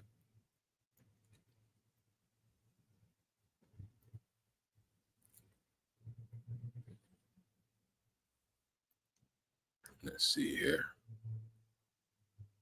All right, let me jump in the chat real quick, see who's saying what.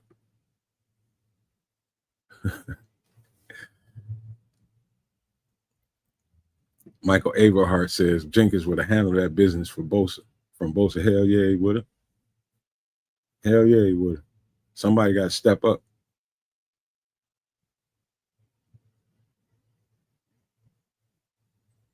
Yeah, Caleb's learning what he can and can't do. He's learning. All right, let me jump in here and refresh.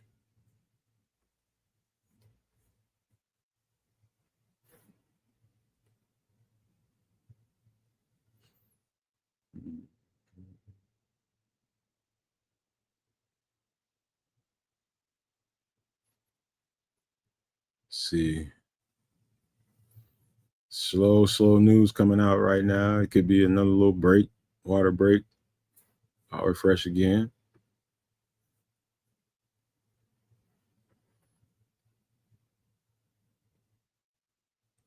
This is Adam Hogue from 21 seconds ago.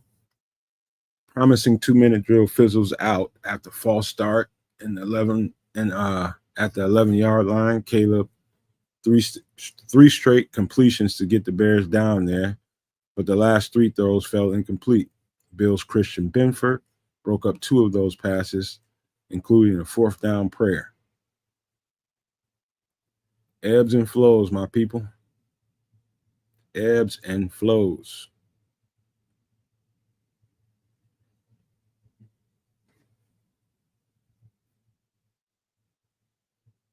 Ebbs and flows. Here we go with another refresh. 10 minutes ago from Clay Harbor. He is really, really, really keeping the microscope on Austin Booker. He says Austin Booker is having an excellent practice today. That's 10 minutes ago from Clay Harbor. That's 10 minutes ago. That's what I would be watching. I'd be watching some defense out there too.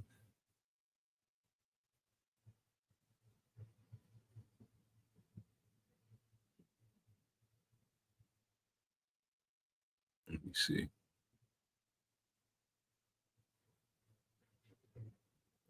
Let's see. This is from that, I think, that Bills reporter or somebody on Twitter that follows the Bills. Says the Bills Bears joint practice. Josh Allen testing every tight window down the field. Bears safeties winning that battle. That's what I'm talking about.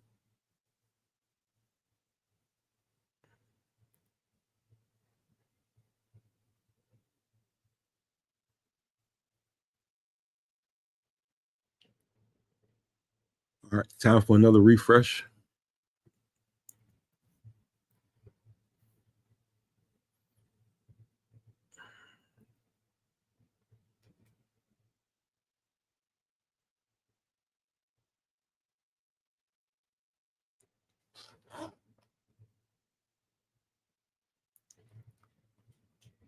Refresh again.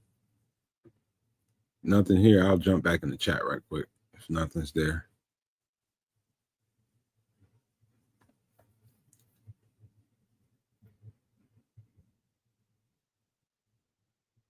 Let's see.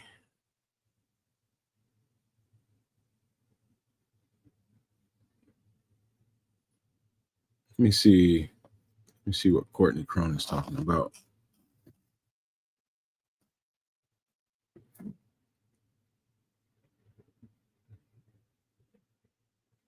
Her last tweet was 37 minutes ago. All right, I'm gonna go back, refresh one more time before I go in the chat.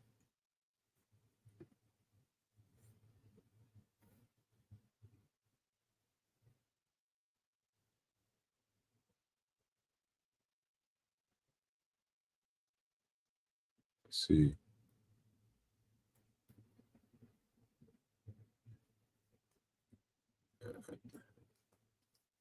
Something's going on in Vikings camp. Vikings. Jalen Naylor. That was yesterday.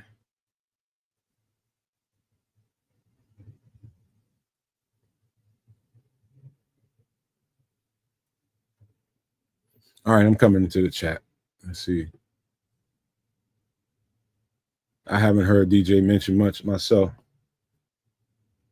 at all. I think a couple of runs early, I think. Let me see. You're welcome, guys, team. It's my pleasure, man. It's my pleasure.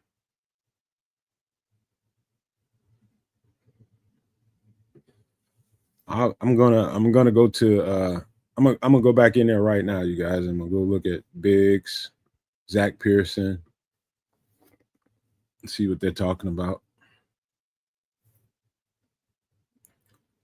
Biggs' last post was 48 minutes ago. Let me see. Let me try Zach Pearson.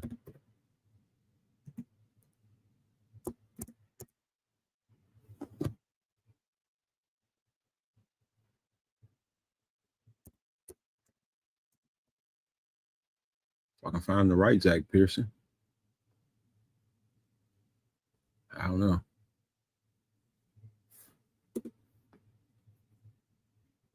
Oh, there we go. Let me go and give him a follow. 5 minutes ago. This is him 5 minutes ago.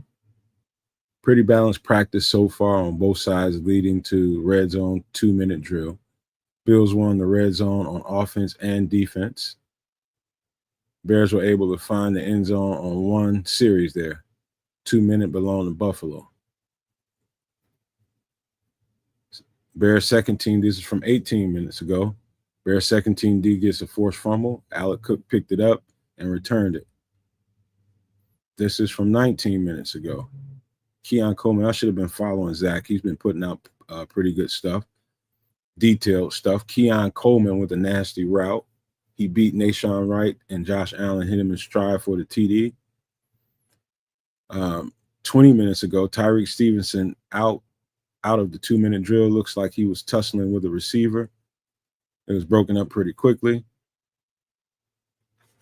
Mitch Trubisky, 26 minutes ago, with a few TDs in the red zone, work for the Bills against the second team unit. So I should have been following him. He's getting them out there. Let me get back and refresh.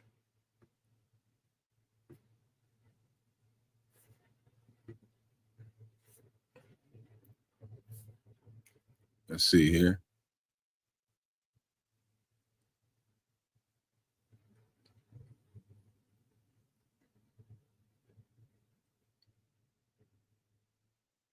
Let's see.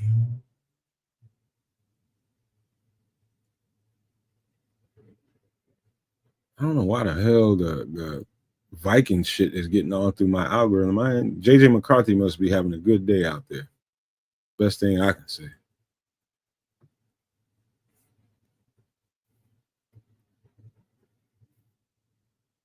I'm not a Vikings person. Get this shit out of my damn algorithm, man. Let me go do that.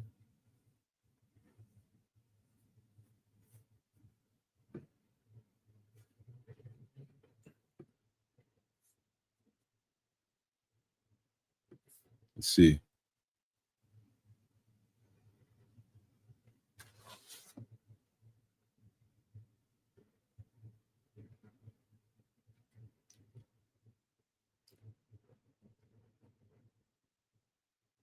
Why am I not getting updated stuff? Let me look in the chat.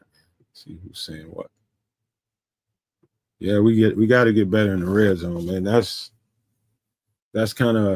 been something that's been I'd say been plaguing us the entire camp. I hear Cloud Chasers probably got about 20 minutes left. 2 male cheerleaders, huh? Roast Beef says Burden with a nice kickoff return. Just Wait said I've been secretly watching their male cheerleaders. You know what? When I scrolled on there the last few days, probably this week, there's something going on there. What is that? Did they hire a male cheerleader? Oh, okay. I scroll right past the shit, but I'm like, I know people just be going off about it. That's all I know. I ain't got time for all that energy. Refresh.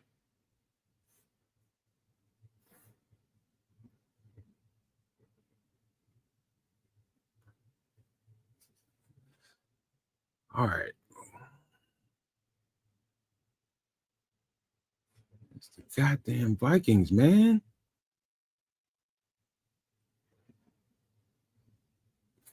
Man. What the fuck, man? Let me check out Courtney Cronin.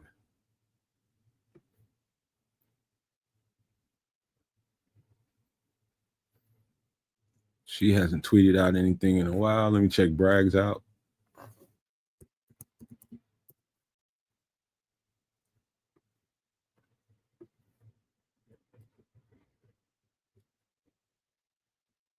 Seven minutes ago, he's getting hot.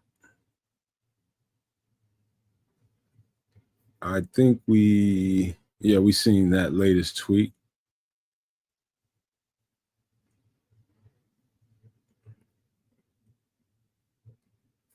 Let me follow CHGO. All right, let's get back in this thing.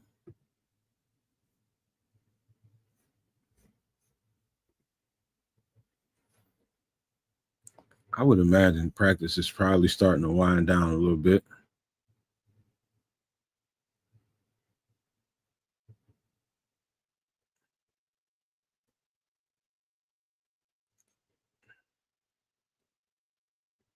Not seeing much updated information.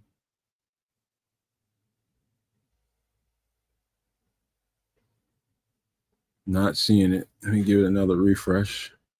Come back in the chat in just a minute.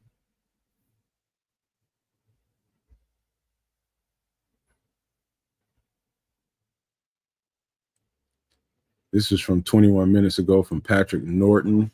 I think this Bills guy. CHGO reposted it. 2-minute drill. Tyreek Stevenson picks up a 15-yard penalty after a post-push slap fight with Josh Palmer. Sets up Josh Allen for a TD pass later to Keon Coleman. Bears secondary got a little lost in handing off assignments. Coleman was wide open. Still got some stuff to clean up, man.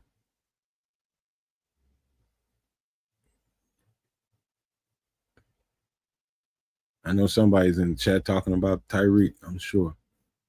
Let me refresh.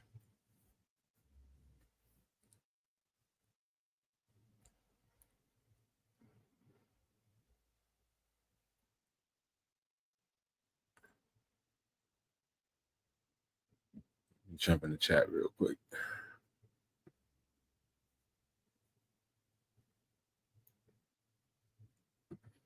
Rock Davis says, yo, Nomad, they have to know this is a monster. No, is a monster. This is a veteran team. Yes. Yes. I don't know who hacked my shit, man. I don't know who hacked my shit. I know you're talking about Buffalo. Yeah, he gonna get roasted. Tyreek is spicy, man. He can't turn down a good fight. He can't turn down a fight. Yeah, it does sound like we're winding it down. See what time we got here. Yeah, it's about 2:30 right now. So given 15 minutes of practice, they probably got some specialty shit going. Who knows? Let me go see.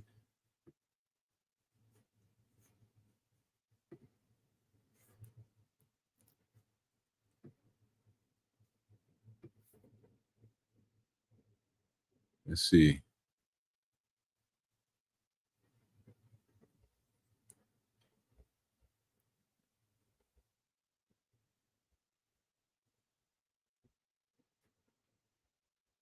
Let me see. This was 36 minutes ago from Windy City Productions. 2-point conversion next, and the Bears get it in. Caleb targets Rome again. He falls at first, but stretches the ball into the end zone for the conversion. Good. Let me check out Zach Pearson again.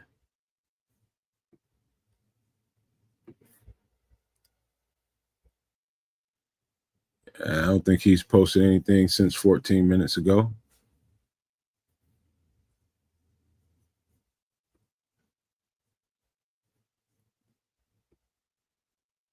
Yeah, it definitely seems like they're winding it down.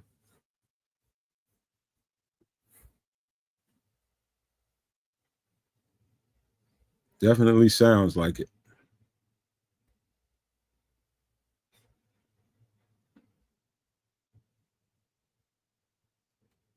Good thing about this thing, it doesn't sound like a total disaster. It sounds like they got some good reps out there, got some good work. I didn't hear overly too much pre-snap stuff that they've been struggling with. You had a little couple of penalties, some false starts here and there. That's just football. But the good thing is it sounds like they're operating cleanly. I haven't heard so far anything about Caleb Williams getting to the huddle, getting the play out, getting to the line of scrimmage and having a rush.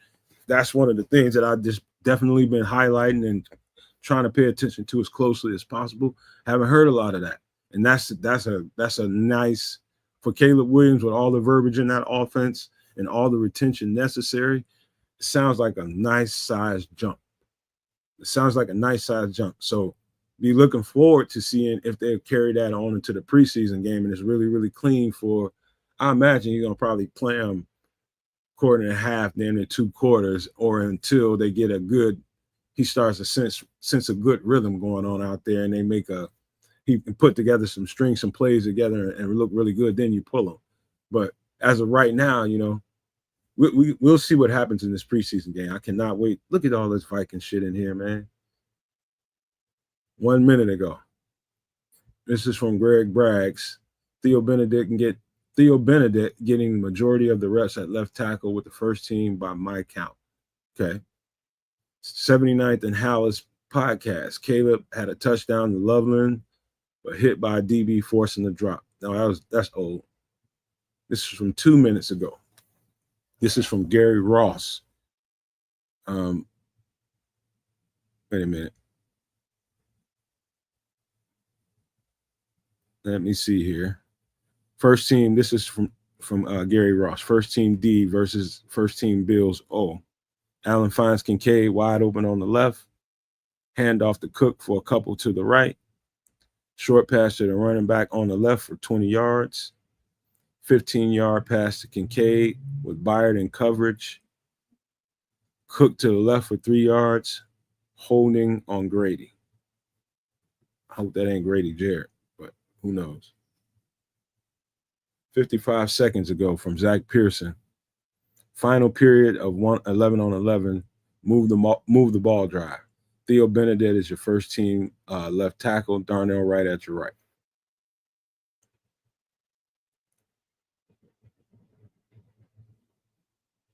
Let me jump in the chat one more quick time before I know they're about to wrap this thing up. I love Tyreek, man. I need spice in my life. On my team. I know I heard of I know of one interception on Josh Allen. I think that was by KB with Brisker. I think Brisker tipped it and KB got it. The other interception that I heard of today was who was it? It was Ruben Hippolyte. He was with the twos by another quarterback. I don't know if Caleb threw any interceptions so far. I haven't heard it yet, I don't think.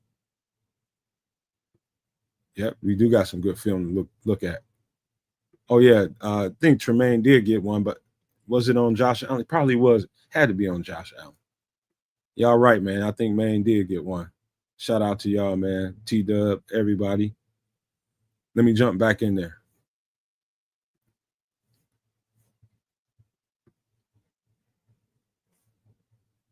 Damn.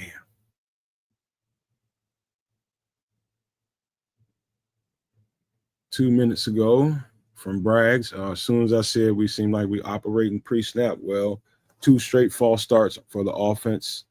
7 on the day so far. 4 on first team, 2 on the second team, 1 on the third team. We got some work to do, man. And this is Zach Pearson from 1 minute ago. And Benedet is out. Braxton Jones is in at left tackle.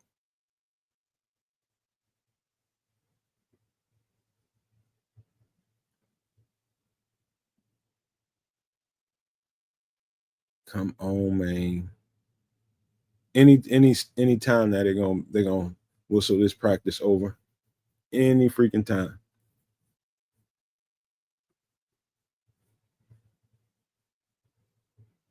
"21 seconds ago from Zach Pearson after an ugly start to the move the ball period, the 11 on 11 move the ball. Williams hits Olami Zacchaeus over the middle. Zacchaeus took it for 45 yards for a touchdown and nice yak. So a pass and catch, Zacchaeus took off. Nice to hear about. OZ's out there. And days gone by, I haven't heard him making hella plays out there.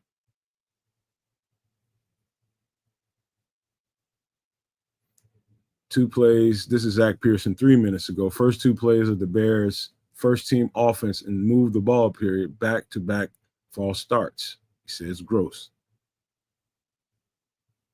We got to definitely clean that type shit up. Those are drive killers, man. You can't have that shit going into the regular season reoccurring this much. Got to get that shit cleaned up. I bet you that's one of the first things the coach is going to be talking about. There's the drive killer false starts. 17 seconds ago, Brad's just pointed out the touchdown to Zacchaeus. Intermediate crosser, catch and run. Sounds like he caught that thing across that middle and just took off and was off to the races. Got some good blocking from Colson Loveland.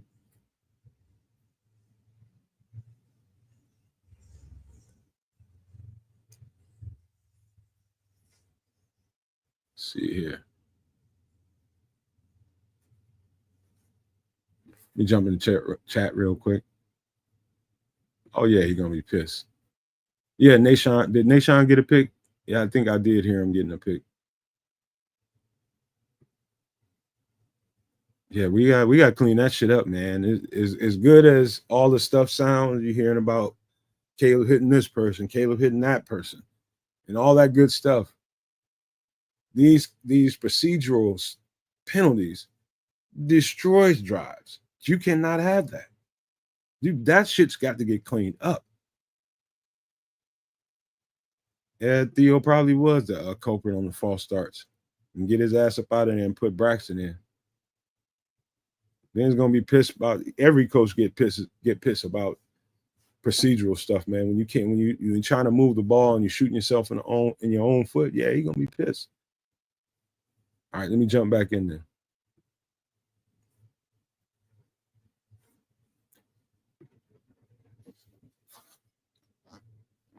This is from 1 minute ago. This is him, Nick Moriano, talking about the connection between OZ and Caleb.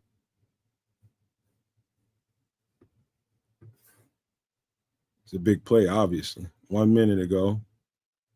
After the long TD to Zacchaeus, the Bears give up 2 sacks. Second one was ugly, and Braxton Jones got beat real quick. Not good. Yeah. With every piece of good news, somebody's got some bad news, man. And that's what comes with it. 51 seconds ago. No, I just read that one to you. I'd rather know the truth than to be sitting here getting built up about how great the Bears are looking out there. I want to know the whole goddamn story.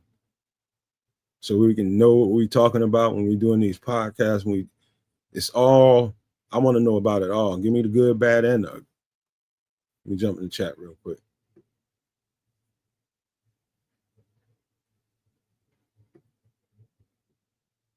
Yeah, it is part of the process. It's part of the process.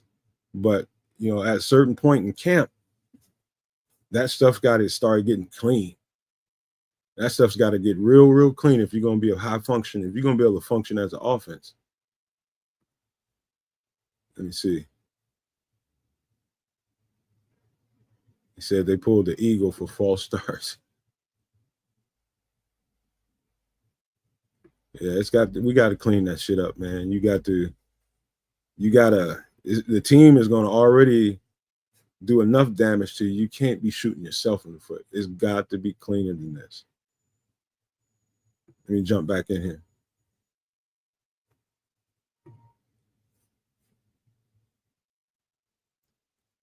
Let's see.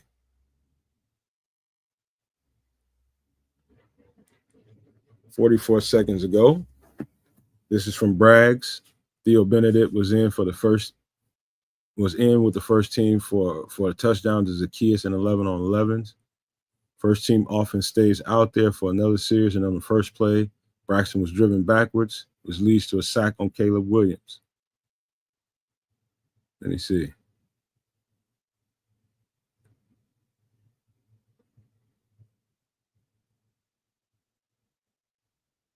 I know one thing. People get way too excited for one damn play on this app.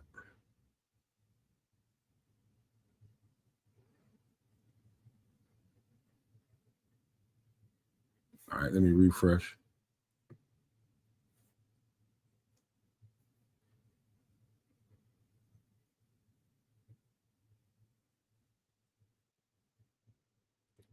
Let's see. Telling you, any second now they're gonna blow the whistle. Let me tap in with Zach Pearson right quick.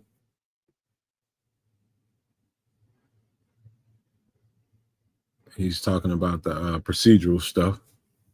I'm glad he's putting it out there so that, you know, one thing about this app is you got a lot of Bears fans here, which we all follow each other.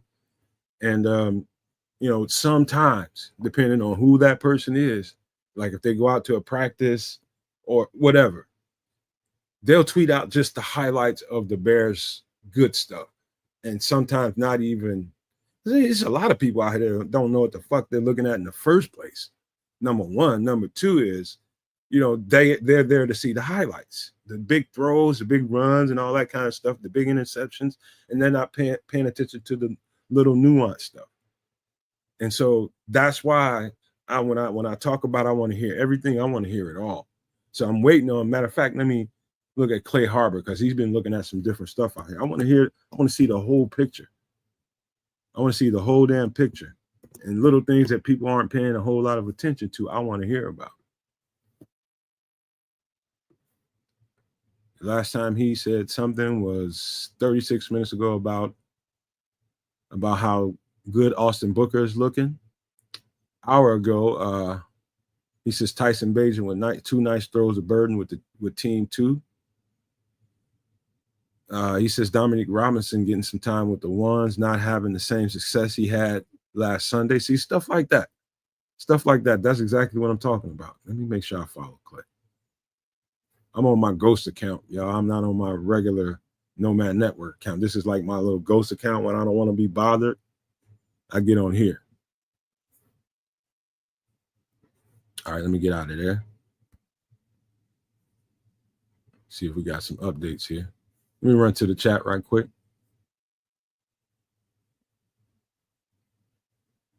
Let's see.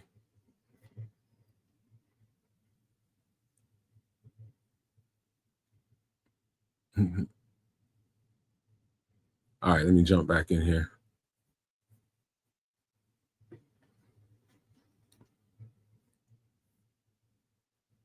Two minutes ago from Courtney. This is her latest. Move the ball period was a roller coaster for the Bears' first team offense. 2 false starts. They begin the drill with Theo Benedet at left tackle, swapping for Braxton Jones once they're about midfield. Caleb Williams hits Olumide Zaccheaus for a 40-yard catch and run. And then Williams takes the 2 sacks. Jones got beat badly by Greg Rousseau on the second one. 2 minutes ago, ugly team set. This is from Alex Shapiro 2 minutes ago. Ugly team set for the Bears O-line started with 2 false starts, after which Jones replaced Benedet at left tackle, then several would-be sacks from Bosa, Jackson, 1 holding, 2. One big highlight from Olumide Zaccheaus. Okay. 1 minute ago from Fishbone, he says, we'll have plenty of thoughts and observation from the Bears-Bills joint practice later today, but here's one. Olumide Zaccheaus is basically, he says, makes plays. That's true. Motherfucker been making plays the entire camp. All right, let me get this bad baby a refresh because this is about to be over. Anytime. Any second now.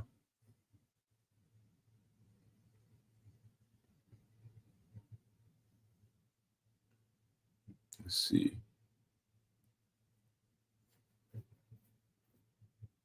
Let me see what people are talking about in the chat. That's what I'm getting. Rock Davis, he says, I think Braxton Jones doesn't have a lot of confidence in that ankle right now. That's exactly how I'm feeling, man. That's exactly how I'm feeling. I think he's he needs to get to a certain place with that thing and feel comfortable with it. Cloud Chaser said Braxton might lose his job before the season starts. All right, let me look in here one more time. I'm pretty sure any second this thing is gonna be a wrap. Let's see.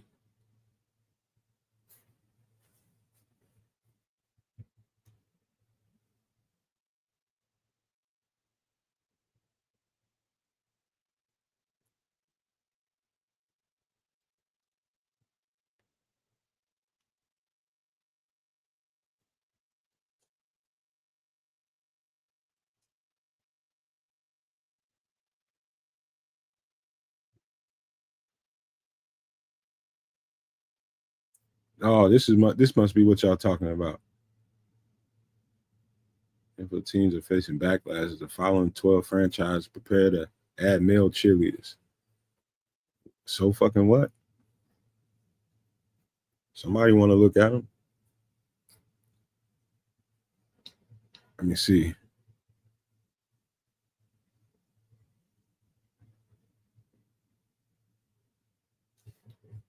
Let's see what Pearson's got going on.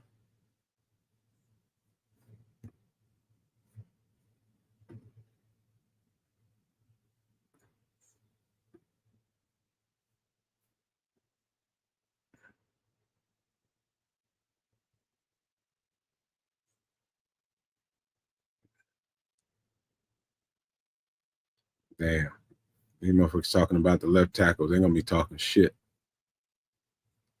Like I said, if you feel uncomfortable at all about any of it, the best default move that you can do, no maniacs, super no maniacs, if they feel as uncomfortable as some of these reporters are sounding like they are, if the Bears inside that building feel any ways uncomfortable about that left tackle role, you better flop Darnell and you got the next 3 weeks to get him ready and put Ozzie over there at the right tackle. That's what hey, just saying. If you feel uncomfortable about the situation, that's what he's the best tackle on the team. Just saying. Cloud Chasers Radio says male cheerleaders have been around for years, does nothing one way or the other. Folks just want to have something to hate. You right about that shit. Like, who gives a fuck? So fucking what? If you had a game and some dudes is out there cheering, they ain't your type. Don't fucking look at them. Don't go to social media crying about it, all that culture war shit. Why do you want to hear that? All right, refresh.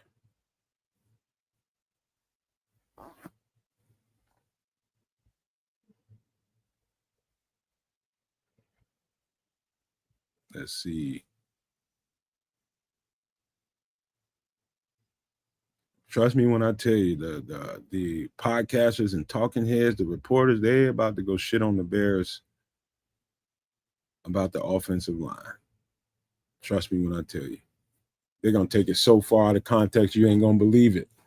By the time we see and hear from each other again, you won't believe it.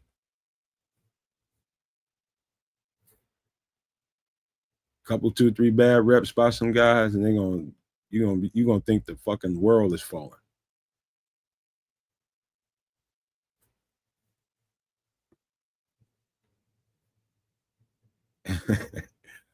Kyle Chaser said he's rolling with the Eagle.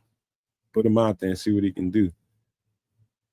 And it takes a certain amount of him needing to get comfortable, man. He's over there. He's been running at the right side for the past the whole year we've had him. And now in this camp, he's now starting to get some left tackle reps. Yeah, they're gonna be crying, dog. Like a scalded dog, boy. You can count on it. I'm telling you, I ain't gonna want to watch none of this shit later on. I know how to put it in perspective, man. You know, you'll have some bad reps by some guys. It ain't the end of the fucking world, man. Guys get beat. You'll have some procedural stuff. That shit worries me more than anything. It's just making sure you can play clean football. But all that offensive line shit, man, they're gonna take that so far out of context. I wouldn't even watch that shit in the next 24 hours. Oh, okay. Hogue says 35 seconds ago, the reason why Case Keenum missed practice today because he's got some kind of leg injury. Hopefully that gets man. We need a solid backup, man. Tyson Bagent is nice, but we need some experience back there. We need somebody that knows has logged enough reps. We need that guy on this team. Literally need that guy. We don't want that guy. We need that guy. Refresh again. All right. They just found out Case Keenum is day-to-day with a leg injury.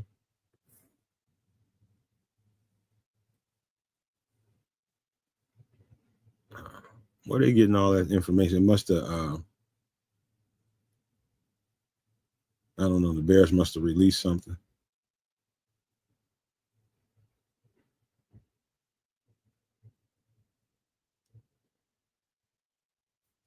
Let me jump in the chat right quick. What up, Rocket Dreams? What's happening, baby boy? Don Burr says, no, man. Your own O-line coach called the lazy bums out and criticism as well as there. Man, shut your ass up. He's talking about how, and this is true for any freaking football player. I don't care who you are, what position you play. If you ain't all the way in shape, it's gonna show up out there on the field once you log enough reps. When you get enough back to back plays, if you're out of shape, you're gonna get your technique is gonna fall off first. When you're out of shape and you're struggling for air, your technique is going to be the first thing to fall off by the wayside. And that's all he was saying. He's like, I see a guy that is he's a stud. It's basically what Roshar said, but I can see when he gets tired, his technical starts to break down. That's all he said. And so basically in hindsight, listening to it, could it be that he said that, all right, you need to get your ass in shape? Probably. He probably does need to get in better shape. And so we got the next few weeks or so for him to get his big ass in shape. That's the only thing I heard from it. And that's true for any fucking football player. Anybody that's played enough football knows if you're not in proper shape, the first thing to go is going to be your technique. And you're going to revert back to old stuff because you just basically coping this to get by the moment. That's all it is, man. That's all it is. You know he's a stud. Nah, he ain't got the calling one. Let me see. Let me jump back in here and see if they call this practice.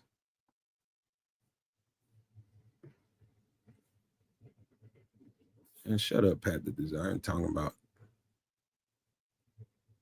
Let me see. Courtney Cronin says Case Keenum missed practice with the leg injury. Let me see. Every reporter has reported this out. The Bears must have released something about Case Keenum. He's day-to-day with some leg injury. All right, this is from Cream Sleeve, who I think is Mark Potash. He says the offense definitely was sloppier today with a handful or two false starts. Not a bad day by Caleb Williams. The connection with odunze is strong, and I'm getting a little too excited about their growth together. Looking forward to see how Caleb and the Bears offense come out Sunday after getting a look at the Buffalo defense today. You know the cameras will be watching. So I'm imagining that this practice is over. That's what I'm imagining.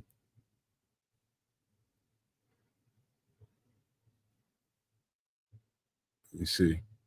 Let me give it one more. Let me see what Courtney is saying. She usually will say something when the practice is officially over. Nope, not yet. Let me go and refresh.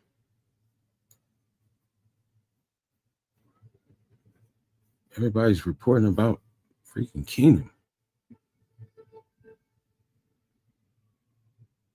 All right. 48 seconds ago from Alex Shapiro. Shamar Turner was back on the Bears sidelines today. Yeah, we know about that. Give me something else.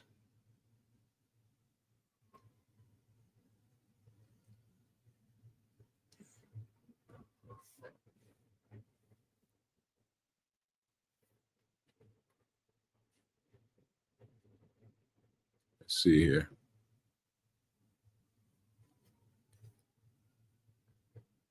"27 seconds ago from Adam Johns. It's time to talk more about Bears receiver Olamide Zaccheaus." Man, people late to catching, man. They late to catching up. He's stacking good days of camp, including today too. With the Bills, he took a reception over the middle from Caleb Williams to the house in the final team period. Yeah, y'all late. We've been there. We've been there on this channel. It's time to talk about Olamide Zaccheaus. Motherfucker, where you been? Where you been at? Let me jump in the chat. Yeah, practice is a wrap, huh? Pre-snap, man. Ain't that what I keep talking about?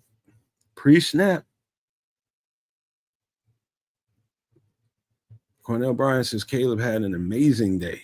It's not his fault that the left tackle sucks. Procedural stuff, see, you might be right, man. You might be right. He could have had an amazing day. And but when the procedural stuff is not like when you get all you get in Cornell is like the word that okay, we having false start, somebody's jumping or whatever is going on the offensive line or whatever, who's ever doing what. What you don't get in context, and probably the thing to remember is what's the cadence? You know, are they having a problem with certain combos of guys next to each other? This is all kinds of stuff. Timing, rhythm, cohesion, the gel that you need when you got certain offensive linemen, the same offensive linemen playing next to each other. It's little stuff to that, man. There's little stuff to that. Let's just say, for instance, they're constantly swapping out the left tackle. And, you know, let's just say Joe Tooney is used to this guy getting off the ball like this at this certain point. And it's kind of on point where how he gets off the ball versus this next guy. You kind of, because you're trying to get to the point where everybody's getting off the ball at the same time. So it's not like one person is jumping first, next person, and next person. You want them all to surge off that thing at the same time. And so those things put into context with the cadence is, you know, is there some confusion about where the protection is supposed to be set up? All that kind of stuff we don't know anything about. All we know is there's false starts and all this kind of procedural stuff. We don't know anything. So just to put it to you short, you can't really blame anybody other than the person that's actually jumping off sides or something like that. But we just don't know what the context is, man. Nicholas Albright says Trapio must have really showed nothing to get demoted and put out of the competition that quick. I think, to be honest with you, I think Ben Johnson said it, I think the best. We saw some uncomfort at left tackle for him.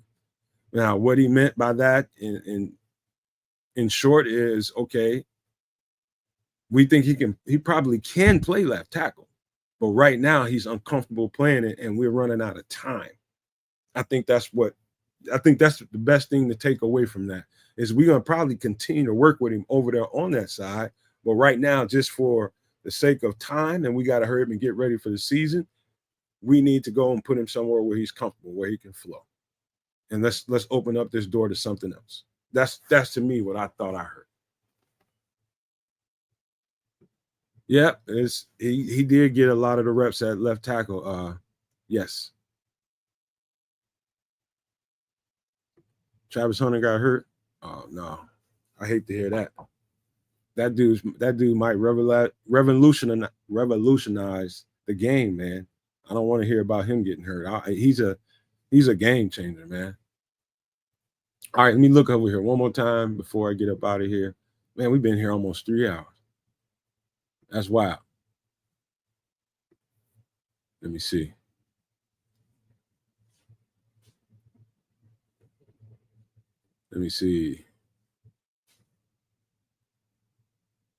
This is Gary Ross from 11 minutes ago. He says, biggest takeaways, Bears have a huge concern at left tackle. 7 pre-snap penalties need to be cleaned up. Aggressive defense is great, but can lead to big plays on offense. Yes, sir. Offense, big up and down day. Yes. Yep. That's about par for the course for me. It's what I expected. It's exactly what I expected. All right, I think that's about it for the show today. Let me read a couple more chats before we get out of here. Let me see. Andre Bryan says, in other words, Ozzie is a right tackle with no left tackle footwork, which doesn't make him a swing tackle. I think there's work to be done, Andre, is what I think they are trying to say. You know, we know Ozzie can play on the left side because he did when he got to Boston College. He just ended up playing as right tackle. We know that. It's just about getting comfortable with it on this level of speed, this level of strength and power. You know, that takes a certain amount of reps. And so, do I think he has it in him? I know he has it in him. But right now, I think they're trying to say to us that, hey, you know what? We're gonna kind of pour water on this experiment for now and put him where he's more comfortable. But we ain't gonna give up on that. We're gonna continue to work him, and until he finds his comfort zone, it's probably best that we leave him on the right side. That's just the way I'm taking it. I don't know how you guys saw it. That's the way I heard it. They're not gonna stop working him in at left tackle and trying to get him comfortable there. I don't think. They're just right now, they just know we don't have a lot of time before we got to get ready for a season. He was in a competition. Let me see.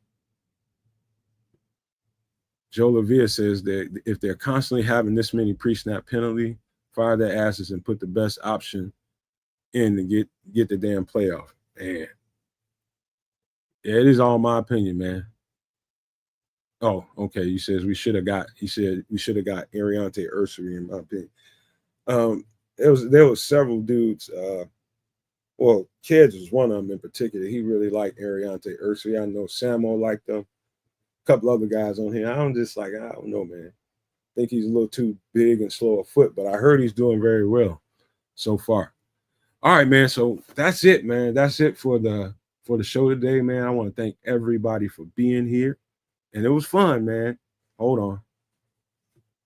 It was fun doing it, man. We got to see the ebbs and flows of where a team can be in training camp and why we still have a few weeks left of training camp and why we're going to need these next few weeks in training camp. It's a lot to clean up.